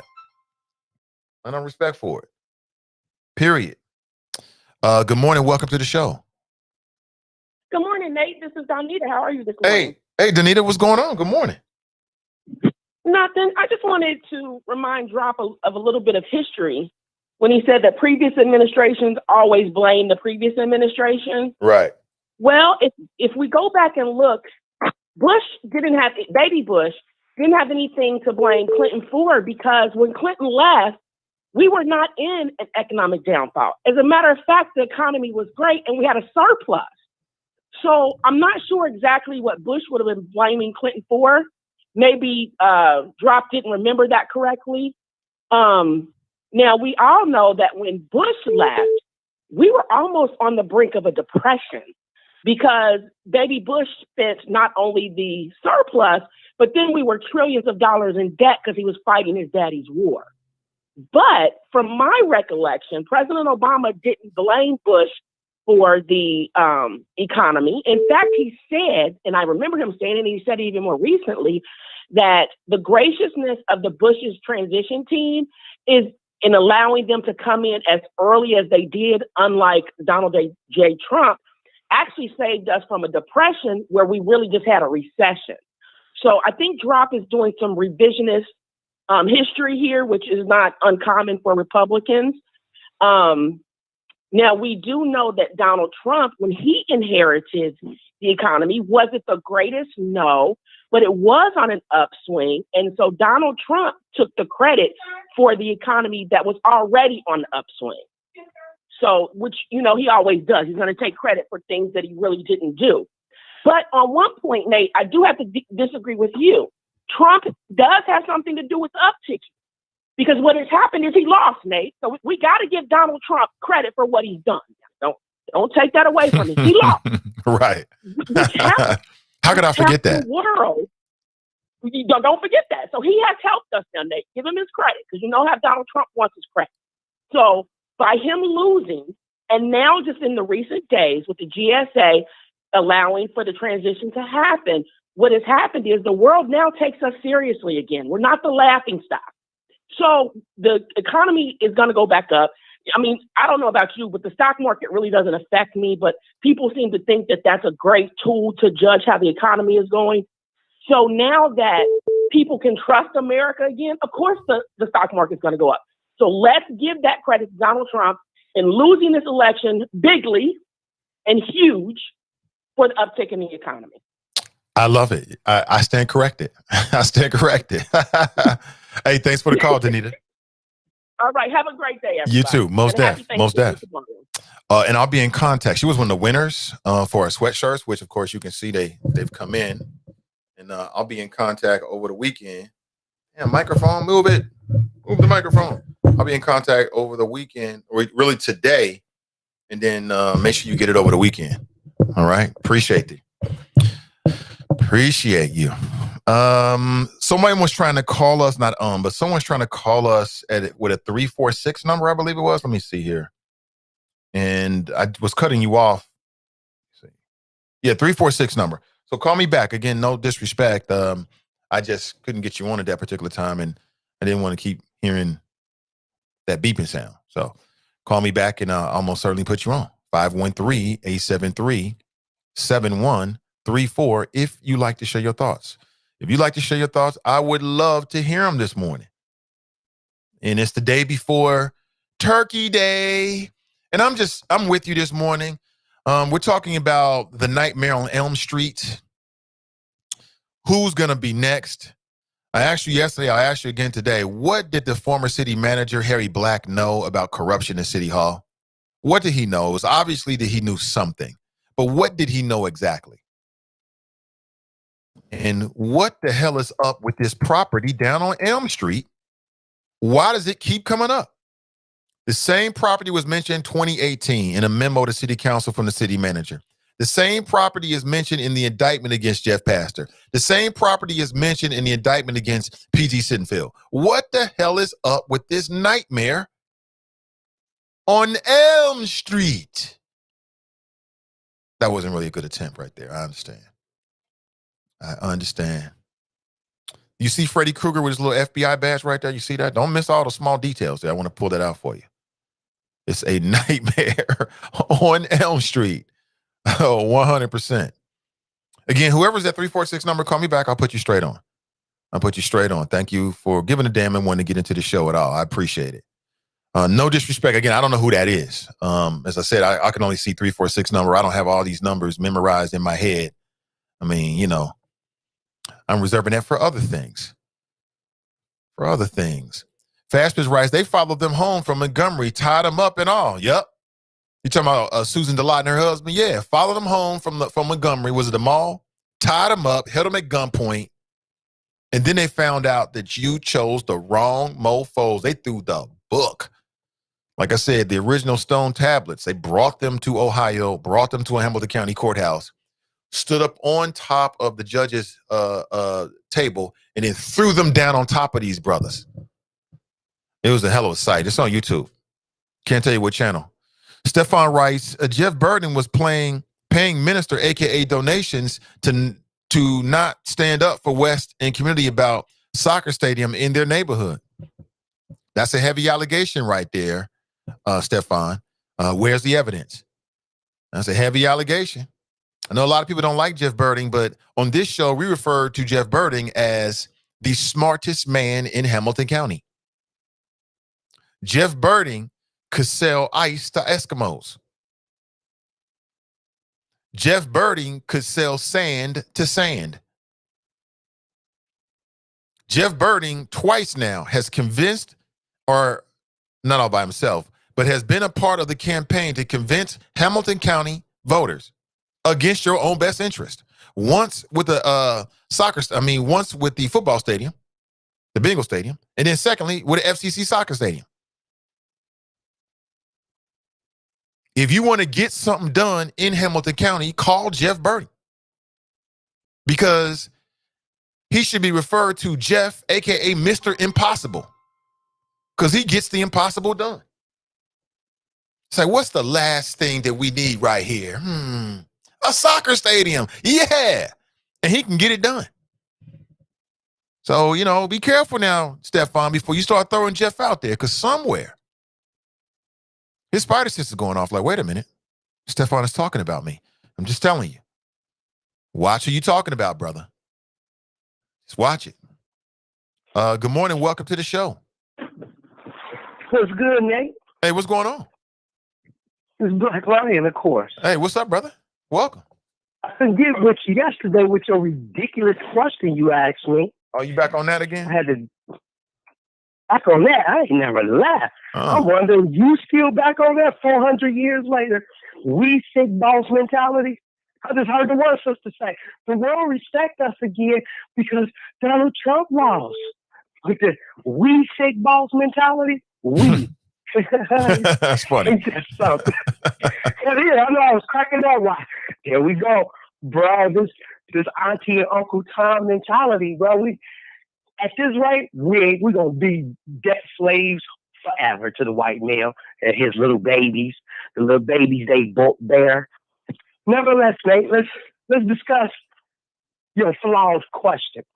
Now that was yesterday, bro. You want to talk about that again?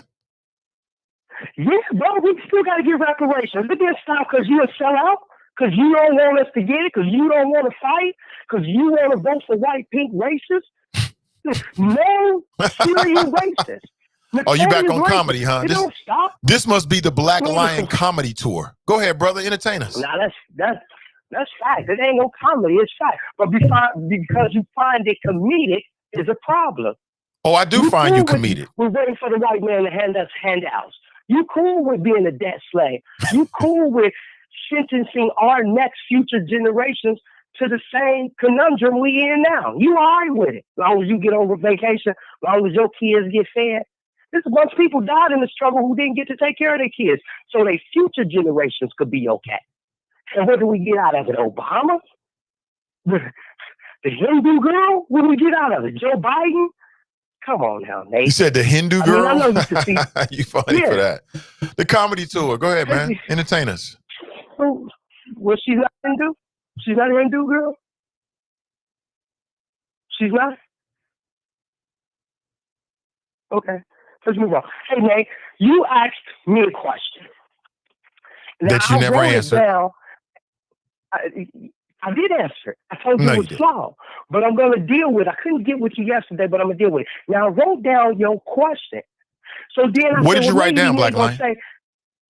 Maybe they're going to say, I didn't say that. So I went back to YouTube and I recorded your question. Cool. So I could play it back to you. You don't have to play it back to me. Just you can spit it back to me verbally. That works. Okay, that's cool. I appreciate you, Nate. Well, I'm talking about the pink people and the races and this and that, and you going down there voting for the same old racist regime, thinking that you could change the system by voting for the same system, which is impossible. However, you said, well, Black Lion, we, people that vote, are just going down there and voting for pink people and the same old political system. I never said that. You did say that. Actually, I did. You repeated me. I don't use the term pink people. You do. You did, Nate. Can I replay it? I can play the audio. That's not the question I asked you, bro. I told you was going to say that. What'd you say? That's not the question that I asked you. You did, Nate. You repeated what I said in your forming your question. Oh, did I? Yes, you did. Okay, maybe I cut you off too early. Go ahead, brother. I didn't mean to. Go ahead.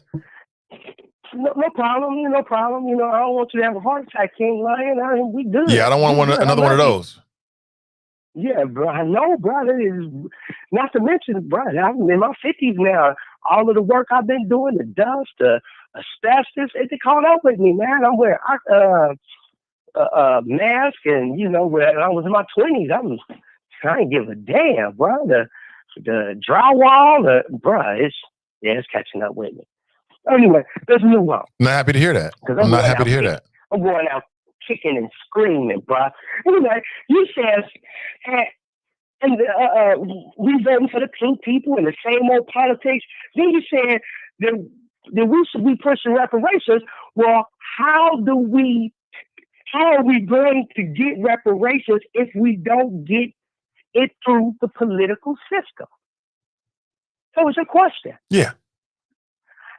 And I keep saying, bro, this is why your question is flawed. Hey, you ain't got to kiss ass to get it. You ain't got to vote for white racism to get it. You ain't got to go down there and stand in line to get it. Of course, you're going to have to deal with the political system, but you ain't got to kiss their ass. You don't got to elect them. Okay. Your question is flawed. You don't have to go down there and vote them in, which is your means of dealing with them. That's how you deal with them. You vote with them. You want to sit in the seat next to them. You want to be Pastor. You want to be Cecil Thomas, Alicia Reese, the same people who've been selling us out. You do know Slytherin is the poster child of the Uncle Tom selling us out, right? You do know that. I hear you. You still haven't answered my question, brother. I did answer your question. No, you didn't. I said, how come I didn't, Nate? I just repeated your question. Okay, I just so told you. We don't have to. I think that. Hold on. I can see. So let me try this again. I can see we're close, but you didn't answer the question.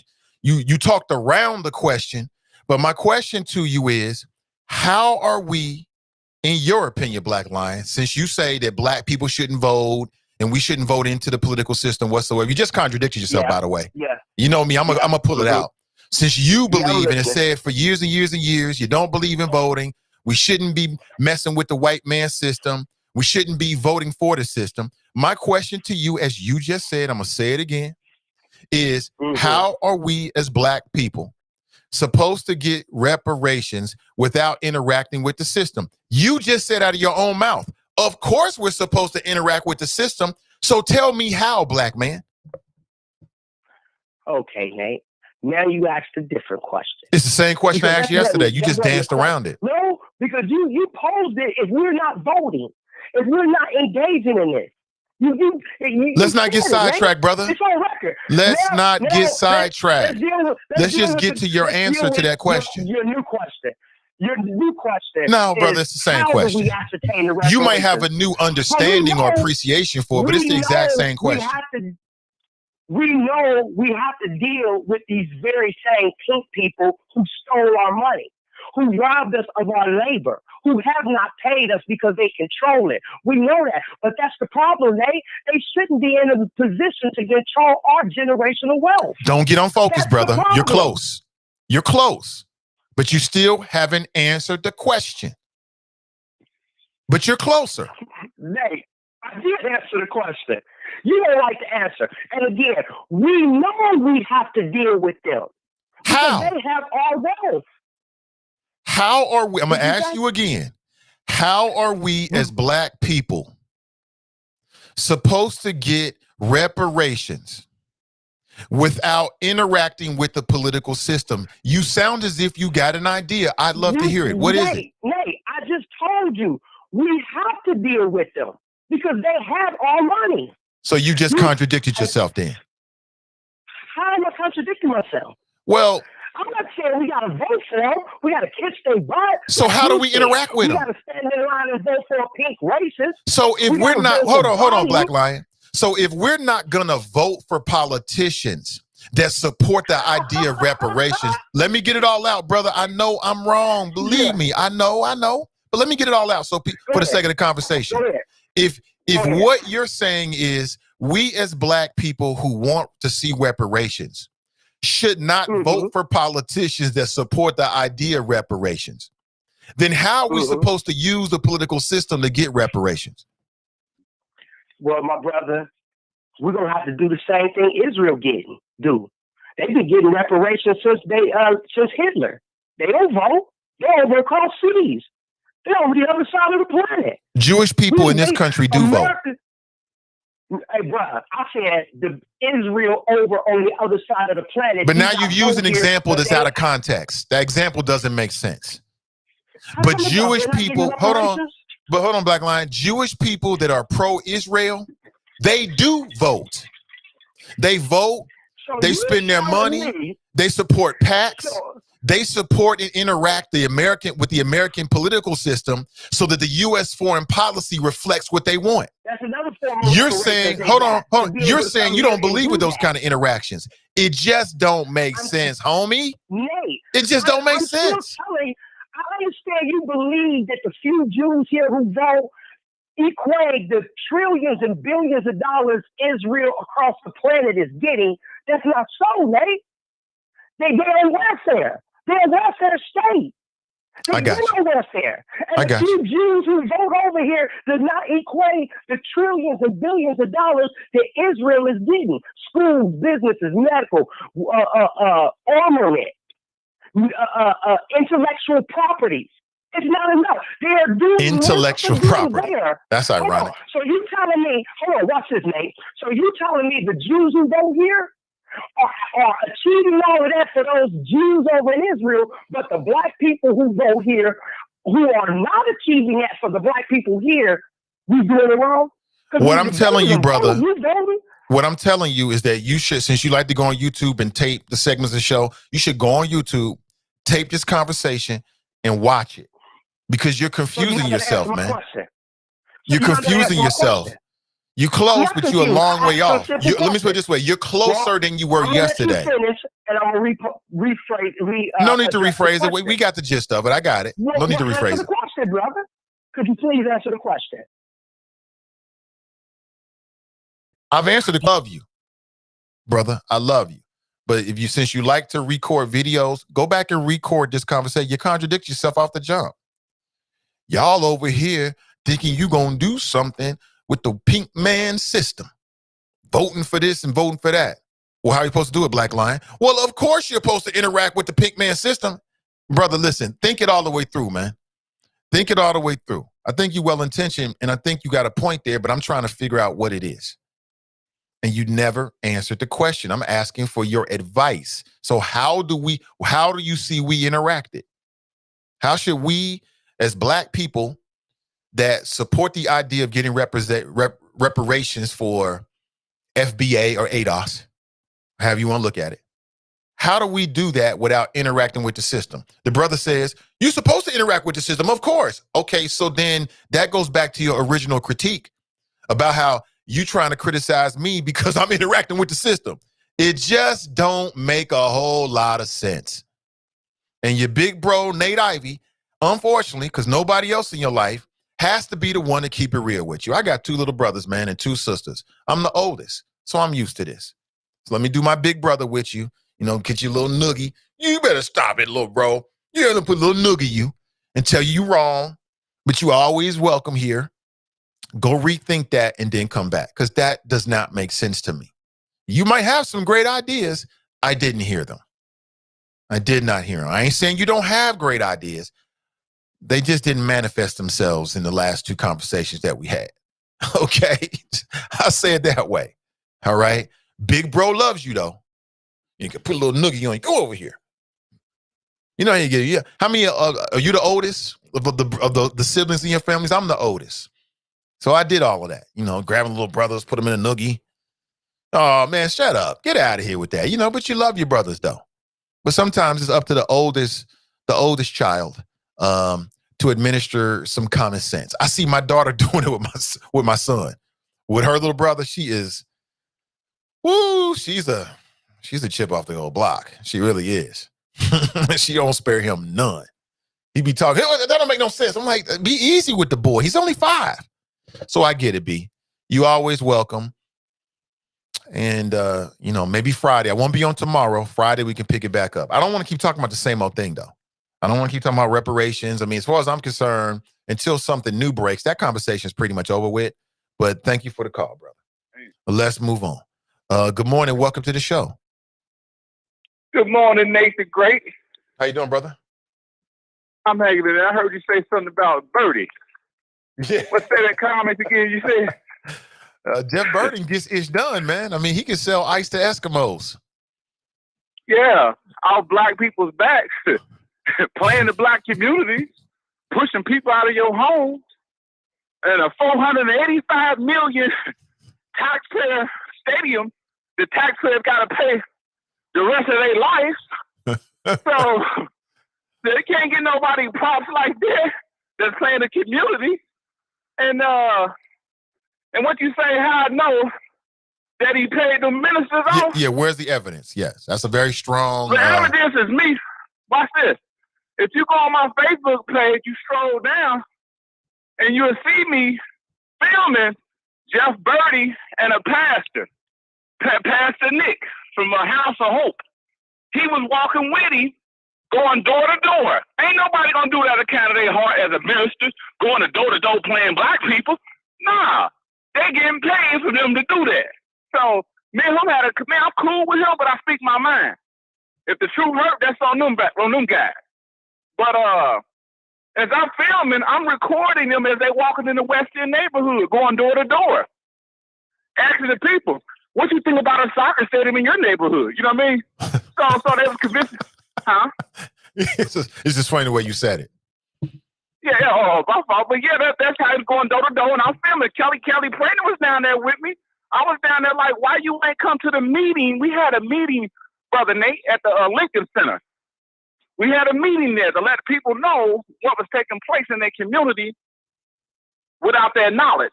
Some people knew, some people didn't know about this stadium until they started coming up and hearing about it on the radio or the news. But you ain't gonna be walking with nobody if you ain't getting paid, man. You're not. And then you have Keith Blake from West End Council. What he was doing was playing the whole community. Now he sits on the FC nonprofit board as a West End Council. He was been the president of the West End. So you have our own people selling us out, man. People that's run for office. The same people that was in cahoots with these so-called community councils. I mean, not community councils, but community city council that's running. They're gonna be in the same cahoot, same bedroom. They're in the bed with the ones that got caught. So what's the difference? All these people gotta change their ways, man. Change their mind. It's in the books of Romans 12 too. The renewal of your mind will help you. The renewal of your mind. You gotta renew your mind, doing better things for people. We in a time right now, brother. That everybody's in a crunch, man. I call it a crunch time. You know. And then it's sad on our own community leaders. I keep speaking about this. I ain't got nothing against none of those ministers, none of that, man. I just speak my mind of what they ain't doing, man. You know what I mean? Okay, you can feed people. Okay, cool. That's what the council office is all about. You know what I mean? If people invest their money into them churches, okay, you do what you're supposed to do to the community. Ain't nothing wrong with that. But don't play the community. That's the key I don't like. I dislike. When people get in a position, they play the community. They deal brokers for the community, black people behind our backs. That's not cool, man. And then you said about I heard what you said. You're a grown ass man. I like that. And you got to deal with your consequences. Guess what, brother? There's some grown ass people down at City Hall. They got to deal with their consequences. They know what they was doing, man. You know right from wrong. That's the whole key. I mean, I feel sorry. You got 18 months. Cool. She only gonna do 6 to 8 months, man. When you do federal time, you go on good behavior, you get out early. You know what I mean? Some things be a wake-up call for people, brother. That's all. In life, we got to do right, man. You do right, you do better, man. My heart is pure gold, bro. Whatever people got to say on Facebook, I love them. I don't get mad. I'm not under pressure. I stay calm under pressure of anything, what people say about me, brother. Anything. I'm a righteous guy. I'm a righteous guy, man, with a good heart. You know what I mean? Let people know that about me. I don't play games with people. I'm a fighter. I know how to fight real good. Real good. I wish somebody would test me and find out if I can't. I can fight good, man. But let people know that, man. I'm a fighter. I'm a fighter for the people, bro. And that's what I do, man. And this nonsense got to stop. We got to be the beacon points for our people, bro. What happened to the watchtower of the people watching the tower, watching these corruption moves for the people? Nobody's not doing that no more. Ain't that in the Bible? But anyway, good brother. Man, you enjoy your weekend, brother. I thank you for your time. I thank Facebook viewers, the ones that love me, the ones that hate me. I love y'all too. Nothing y'all can do about it, brother. But Nate the Great, man. You're a great brother, man. What you just did earlier. You got a lot of heart to do that, brother. You show behind the scenes of your medical history. And that's good, brother. That's why I love you, brother. No homo. I love you. I love you to life, brother. When I first met you, I said, I like this brother. You know what I mean? To keep it 100 with you, man. You keep doing what you're doing, brother. My prayers are with you and your families. And you can tell them people stay out your MFing business too. You know what I mean? So anyway, brother, you stay strong and stay encouraged, man. And keep God first, brother. Trust me. You too, That's man. That's all we got, man. Yes, sir. Love 100. You, man. Nothing you can do about it. Yeah, most definitely, Stefan. Appreciate that, brother, man. All kind words. I appreciate it. Thank you for the call. I appreciate it, man. Again, I share because I feel like that I'm supposed to. That's one reason I'm here. I'm going to touch somebody out there. I'm going to touch one person and help you transform your life. You're going to look at me and be like, damn, Nate told me. You know, look, Nate sharing beer bottles. I'll share. I don't have nothing to be embarrassed about. You know what I'm saying? Nothing whatsoever. I mean, this is life. And life is precious. I'm going to touch one person out there. I can feel it. Maybe you already have.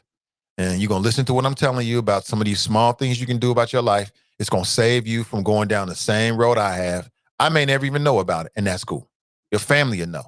People that love you will know. That'll be great. You ain't got to tell nobody. But watch what you consume. Eat to live, not live to eat. Somebody asked me, what was your favorite?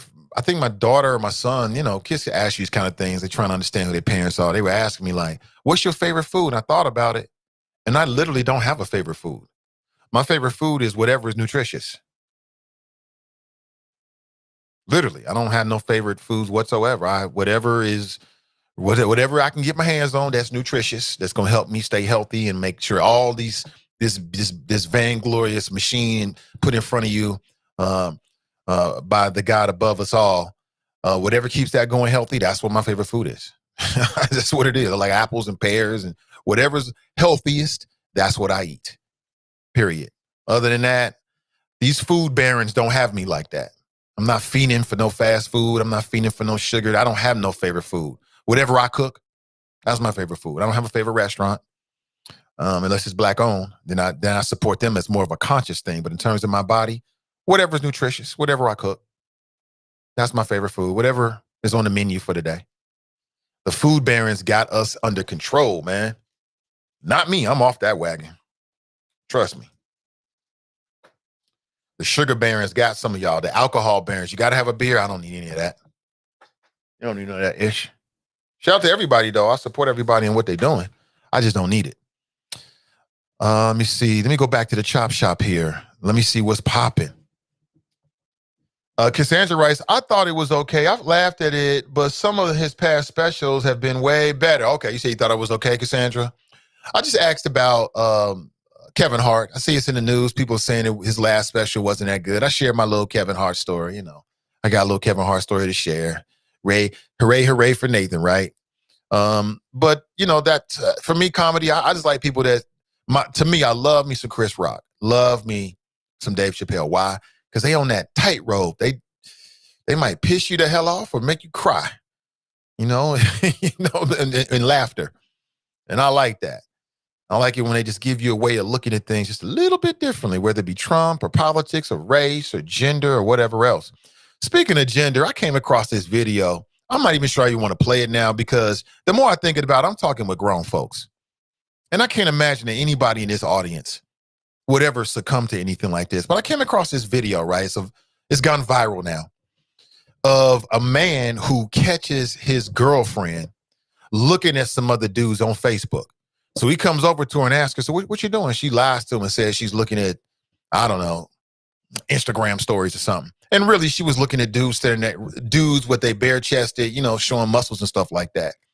And the video is like 4 minutes long, and it's just foreign to me. Maybe it's like I've just grown out of it, but quite honestly, I don't think I was ever on this kind of stuff. Why would I give a damn what again, let's say my wife, if she's looking at some dudes on Facebook, I don't give a damn. Look at some dudes on Facebook. I don't give a damn. Why? I don't understand what the problem was. And these people weren't even married. They was like girlfriend and boyfriend. And he was super sweating her like, why are you lying to me? And she lied to him. I don't know why she lied to him. Y'all dating, somebody checking you and pushing up on you about what's on your phone and what you looking at? Leave them, fellas. If you're in a relationship with a woman and she all super sweating you because you looked at some women on Instagram, have you been on Instagram? It's hard not to look at women on Instagram. That's all that's on there. Like, if you go on Instagram and you see that Nathan Ivey posted like a like to some beautiful, more likely black woman, then yes, I did. And you can screenshot it and send it to the wife if you want to. We're going to laugh about it. And so what? I don't see what the problem is. And we married. I watched the video and I was just horrified. Like, he was really super sweating her. Like, who you looking at on Instagram? And she lied to him. Listen, don't make people lie about being people. Let them be people. And I'll say this again. And I don't have to say this with this audience because this is a mature audience. Many of the people in this audience are married. You're not married until you're married. Married is not longtime girlfriend and boyfriend. Married is not engagement. It is not the same. You don't owe nobody ish if you ain't married to them. I don't care how long you known them. I don't care what you told them. It don't matter. You haven't gone before your God and taken vows, then you don't owe them a damn thing. Period. I hate this. I hate seeing it. It drives me crazy. I hear playing like you got some long-term commitment because y'all been kicking it for a while. I wish, again, I'm married now, but if I was single, I would just walk away. I would just laugh. Like, just walk out. There's a famous scene in the movie Goodfellas where the character played by Ray Liotta, he's married at this point. He comes back home from a night out with the fellas, the good fellas. And his wife is like, meets him at the door, along with the parents. He's like staying at the parents' house. And you know what he does? He just laughs and gets back in his Chevrolet coupe and drives the fucking way. And that's what you should do, fellas. Don't even entertain this nonsense. Ladies, same thing. You dating some dude, he pushing up on you about what you looking at on your phone. That's why they made these phones for us to look at stuff. Can I get an amen from the church?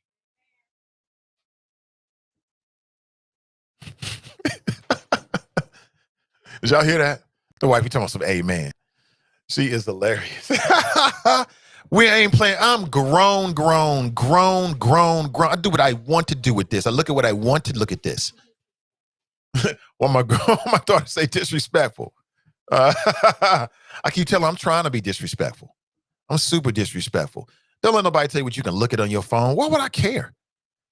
I don't care. We laugh about those kind of things. I mean, we 20 years deep in the game. Deuce. We ain't worried about that nonsense. And I really wasn't worried about it. Hey, what's up, son? I really wasn't worried about it. Okay. You say good morning? Look right there. Look at that boy. Look at that boy. He is tight. He is tight. You loving your daddy? Give me a kiss. There you go. Come on, little Buddha has to come in. Look at her. Oh, look at what I'm creating over here. Look at them. Yes. Okay. Yes. Daddy loves you. See, they give Daddy Bear all the love. They know they can get it. But back to what I was saying. This is mine. I do what I want to do with this. I look at what I want to look at this when I get ready to, for as long as I want to. And I'm going to keep doing it. And you should do the same thing. It's ridiculous. The world we live in, man. I'm only one person. There's only so much flow out there. Please share this morning because somebody needs to hear these flows. Please like and share this morning, please. To spread the gospel of common sense. Please. Please like on my dad's show. I told you my kids are real close. I'm in right next to the main doorway. They're on their way out the door. But please share the gospel of flow this morning so we can let the world know that there's some people out there with some damn common sense. And stop acting like you married and you ain't married. You're married when you stand before your God and your family and your friends, the people that really matter to you, and you take vows. Until then, you just playing make-believe. None of that matters. You know what I'm saying? I'm married now, but I wasn't married. I was dating. I ain't being faithful. I ain't faithful. I'm going to tell you straight up. I'm doing me. You don't like it, don't be with me. Simple as that. Faithful. Faithful to me. All these monogamy games that people be playing. Y'all don't know what y'all messing with. Y'all keep playing. You don't know what you're messing with. It's like the Hunger Games, monogamy games. Stop playing monogamy games. You ain't ready for it. Just telling you. And these damn weak ass men out here, don't get married and don't tell her you're going to be faithful if you're not going to be faithful. Just tell her. This is what I'm going to do. Either you're going to accept it or you're not going to accept it. Period. There's a billion people out here. Don't get caught up. This is going to touch one person. Maybe not you. You might be like, oh, I know this already, Nate. Cool, it's not for you. Somebody's like coming across this like, what did you just say? Yeah, I said it. And I meant it. These are absolutely ridiculous. Oh, dear Lord. JC writes, losing about 6 million plus votes this time. Trump last time, after losing the Electoral College this time, he lost 3 to 4 times. And his elite legal team has lost 35 times in court so far. That's because they had no case. They had no case, JC. Danita writes, and we heard from her earlier, I am encouraged by Trump's big lead and hugely lost. That's a great point she made. Black Lion writes, he's on YouTube. Nate, I couldn't get back with you on your flawed and ridiculous question yesterday. It appears that I'm back on black ice again. Don't worry, I'll keep trying though. Okay, brother. Some people are incorrigible. I'm trying to help you, but you're not listening. Trey writes, LOL. Rachel writes, good morning, family and choppers. Happy hump day. Felase writes, facts. Brian Taylor writes, they did pay off churches in the way of $100,000 contributions to their community programs. You talking about FC Cincinnati? Yeah, there was some money spread around. There should have been some money spread around because you're talking about reorienting an entire neighborhood. And again, I hate it. Hate it. When I hear people say, there was nothing in the West End. I hate to hear that. It's disrespectful and damn near racist. There were many, many people that lived in the West End, had families in the West End, called the West End their home. That's not nothing. And you're going to put a big-ass, ugly stadium right in the middle of it and say, y'all deserve this. This is progress. Well, if you want to do that, you should pay for it. You should pay for it. You should compensate people. You should compensate the neighborhood, the people that have made that place an attractive investment. Because, again, if it was just like a barren wasteland, it wouldn't be as attractive. I'm telling you, you need to go back and read MLS in terms of what they were looking for new stadiums. They ain't just looking for any old spot. They're looking for spots just like the West End to invest in. That's the reason why they chose the West End. That's the reason why it's not in Newport. Because the West End checked off a lot of boxes that were pre-made by MLS in terms of the national requirements or the things they're looking for on a national level in terms of new partnerships for new franchises. So people need to stop thinking that way. Oh, the West End was nothing before FC Cincinnati. That's racist as hell. Okay. That's racist as hell. It was people that lived, loved, died, raised families, had businesses. You got a whole bunch of stuff down the West End. They just didn't have a big ass soccer stadium. It's not the same thing. I hate that. I'm not saying you saying that, Brian Taylor, but when I've heard people say it over the years, I always try to correct it. Oh, it was nothing down there. It was nothing. Nothing. It was the West End. The thriving community. Yeah, did it need investment and redevelopment and revitalization? Sure it did, but to say it was nothing is racist. It's elitist at the very least. Maybe you'll say it's a stretch with the racism. I can make an argument. But elitism, almost certainly. It's elitist as hell to say that. Oh, you was nothing before FC Cincinnati put a big-ass ugly stadium right in the middle of it. Now you're something. Huh? What a corporate mindset. Elitist mindset. David writes, now that drip is gone, volume back up. Don writes, Nathan, I like the way you handle dude. That was some real man-ish. We control what it is we do. Real men and women take ownership of their actions. Yeah. You don't fall into no family's still here. They're close. I say it later. You don't fall into no situations. You dive into it. You don't slip and fall into nothing. As a man, you get up on the diving board and you dive into it. All these whining and complaining. I mean, stop all of that. Take responsibility for your own actions, period. Y'all gone? Medium Buddha.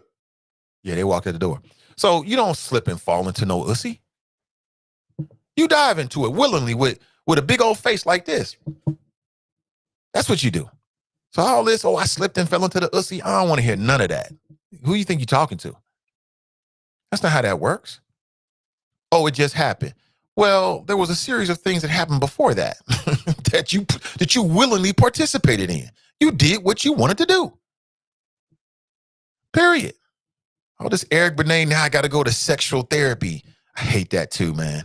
I don't want to turn this show into just a bunch of things that I hate, but it is the day before Thanksgiving, and there's a lot of things going on. So Hopefully you'll take it in the right spirit. If not, then try me on Friday. I'll be in a better space. Lemmy writes, Birding works for who? Currently he works for FC Cincinnati. Janice writes, though the stock market might not affect most of us personally, but it does. If you are a part of a retirement fund, having a 401k or other investments. Well, you know what, Janice, unfortunately, I mean, the vast majority of Americans are not a part of it, whether it be for 401ks or any, investment. That's unfortunate. It really, really is. Because a lot of people are struggling out here. They just living paycheck to paycheck, just trying to take care of the monthly responsibilities just to get to the next month. It's very unfortunate. I wish that would change. That's why I'm all about black wealth building. And I think that the number one thing that the Biden-Harris administration should deal with is the finances, the money. You know what I'm saying? I mean, you create a more, redistribute the money. Now, people don't like to say that because they start thinking about communism and all that other kind of stuff. But to me, that's just a not so intelligent way of saying I'm greedy and I want to keep more of my money. Now, there's nothing greedy about saying you work where you want to keep it. But again, you look around your block. Do you want to live on a block where you got the biggest house and everybody else is living in squalor? Of course you don't. You know why? Picking the locks and coming through blasting. Right. They're going to come get your ish. So again, obviously, for collectively, the best times is when more people have more. So let's make sure more people have more. We have a better time. Yo Underwood writes, the Black Lion. Daryl writes, why this lion dude? Denir writes, why come each day can't be a new day with Black Lion? I don't know. I think he still had a point to make. I was here to hear it, but I didn't hear it. Daryl writes, Nate, take the next call. Y'all wrong. JC writes, Cincinnati is 3 for 3 in the stadiums for losing team department. You're right about that. That's the one sport in which we are perfect in. We get a championship every time, and that is bad investments in sports stadiums. Again, I love the Bengals. I love the fact that we have that. I have a lot of friends that like it, so I like it for them. But I'm not for any team, whether it be baseball, football, basketball, fucking table tennis. I ain't for no team in which it doesn't make sense for the community. If it don't make sense for us, then we don't need you. We'll holler at you some other time. But again, we'll see. It's an investment. I hope I'm wrong. I want to be wrong about FC Cincinnati. I hope that FC Cincinnati becomes what everybody said it was going to be.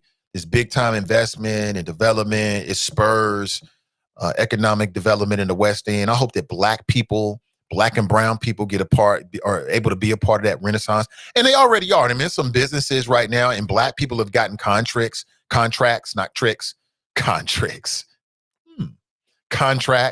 to work in the FC Cincinnati Stadium. That's great. That is wonderful. I'm props to them. I'm very happy to hear that. So we'll see what happens. Dion writes, reparations for whom? I think you're talking about the descendants of slaves, FBA or ADOS. Diversification is key as it relates to retirement investing. Absolutely. We need to get to a brighter day where more of our family members have 401ks and or have, diversified investments and are a part of the stock market. That'd be great. Greater days. David writes, hashtag let's move on. Rachel writes, complaining with no solutions. Janice writes, oh boy, Black Lion again with the same old broken record. He's really rather pathetic at this point. Woody writes, ask the Black Kitty, do he use the white man's gas? Lemmy writes, Black Lion Entertainment 101. That could be his LLC, Black Lion Entertainment. Instead of BLM, BLE. Philosophy writes, Nate, this is personal, not for me. Now, listen, we just had a disagreement with my brother, that's it. Kishar writes, did Black Lion ever offer any solutions? Hashtag noise. Letty writes, OMG, let me take a coffee break. Jasmine writes, Lord have mercy, why? Dion writes, but you don't vote, fool. Brent writes, did Black Lion forget to mention all of the packs of unfiltered Camels that he smokes daily? Janice writes, I really do believe that Black Lion has become mentally impaired. Sad. I'm not going to go that far to say that about the brother, but you definitely have your own opinion. Rachel writes, Black Lion with a kitten meow, brother roar, and provide solutions. Ooh. She says, brother roar. BL don't talk to E-Man or LW that way. I wonder why. Oh, really? I don't know. So what's a political system with no voting? I don't know. Your rights, he said it's weed. I don't know, man. Jasmine writes, what work does this person do to better the community besides calling to talk radio, ? If he doesn't, ? Or doesn't believe in voting, what does he do instead, ? This is a lot of talk and nothing tangible. Sustained. Dare writes, he's too boring. I don't want you to be bored with our conversations. Woody writes, time for Sandman with the hook. What? Sandman? Dun, dun, dun, dun, dun, dun. Oh, man, y'all funny. Hey, listen, I got to make a move, family. I want to give you a heads up later today, coming up at 1 p.m., the Truth to Power podcast, Cincinnati NAACP will be back with Joe and TNT. Very, very interesting. It'll be their first podcast in a few months, actually. They took a departure from the podcast, but because they were doing the virtual town halls. So I'm sure they'll talk about that. And also, they're planning to talk about the, as I'm calling it, Nightmare on Elm Street. Who will be next? That's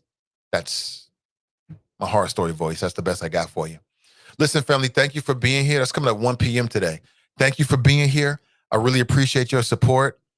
My link tree is in the description of today's show. If you want to connect with me, if you want to join our mission and become a patron, I would love it. I'm trying to get 250 people from this audience to become a patron. Right now, I'm south of 50. You can become a patron with as little as $2 per month, which would be a total of $24 per year. And what do you get? You get perks. You get the inside track to what's going on with the Nathan Ivey Show and CDM. Get a heads up on new projects, new podcasts. You'll find about it first. Plus merch. Plus, I'll be doing prize and promotions directly just from that feed, just for you as well. All right? So have an excellent rest of your day. I will talk with you real soon. All right? Not tomorrow. I won't be with you, but I'll be with you back on Friday.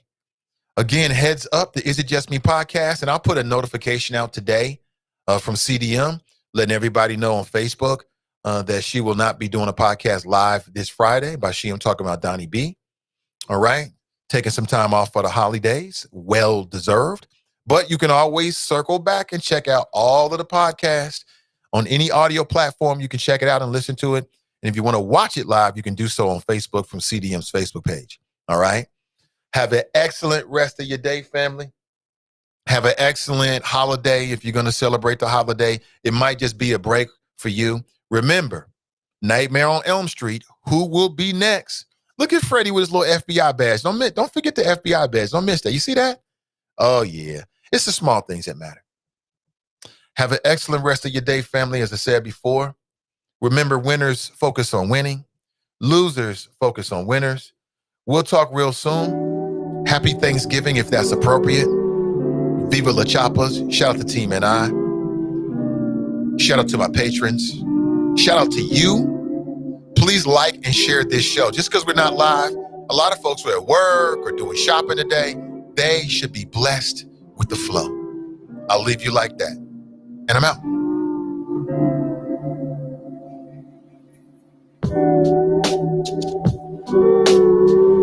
The Nathan Ivey Show is supported by listeners. Go to www.patreon.com/Nathan Ivey Show and help Nathan keep the show independent.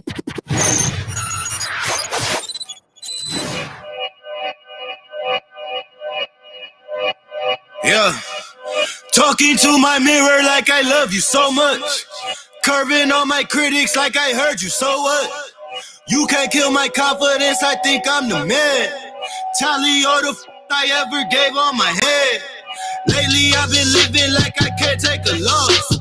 They ain't wanna help me, that's what made me a boss. You can't kill my confidence, I think I'm the man. We don't give a fuck, that's what they don't understand. I'm back again like flu season. I broke records while loose leafing. I'm coming down my roof, leaving. Don't give a fuck, I don't care. Did the for my lonesome. No wonder now I'm on one. No shortcuts on that long run. All I really want is my share. Get on my God, I told him it's nothing. In the discussion, for them feelings I throw on my pain on percussion.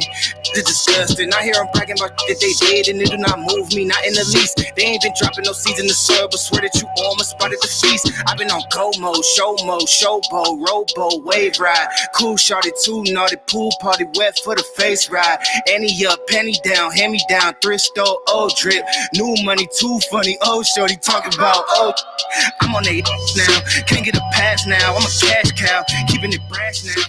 It's trash now, I'm a spaz out. I've been killing my lows and living on highs. You see in the skies the proof. You could just see in my eyes that there is no lies. I cannot disguise the truth.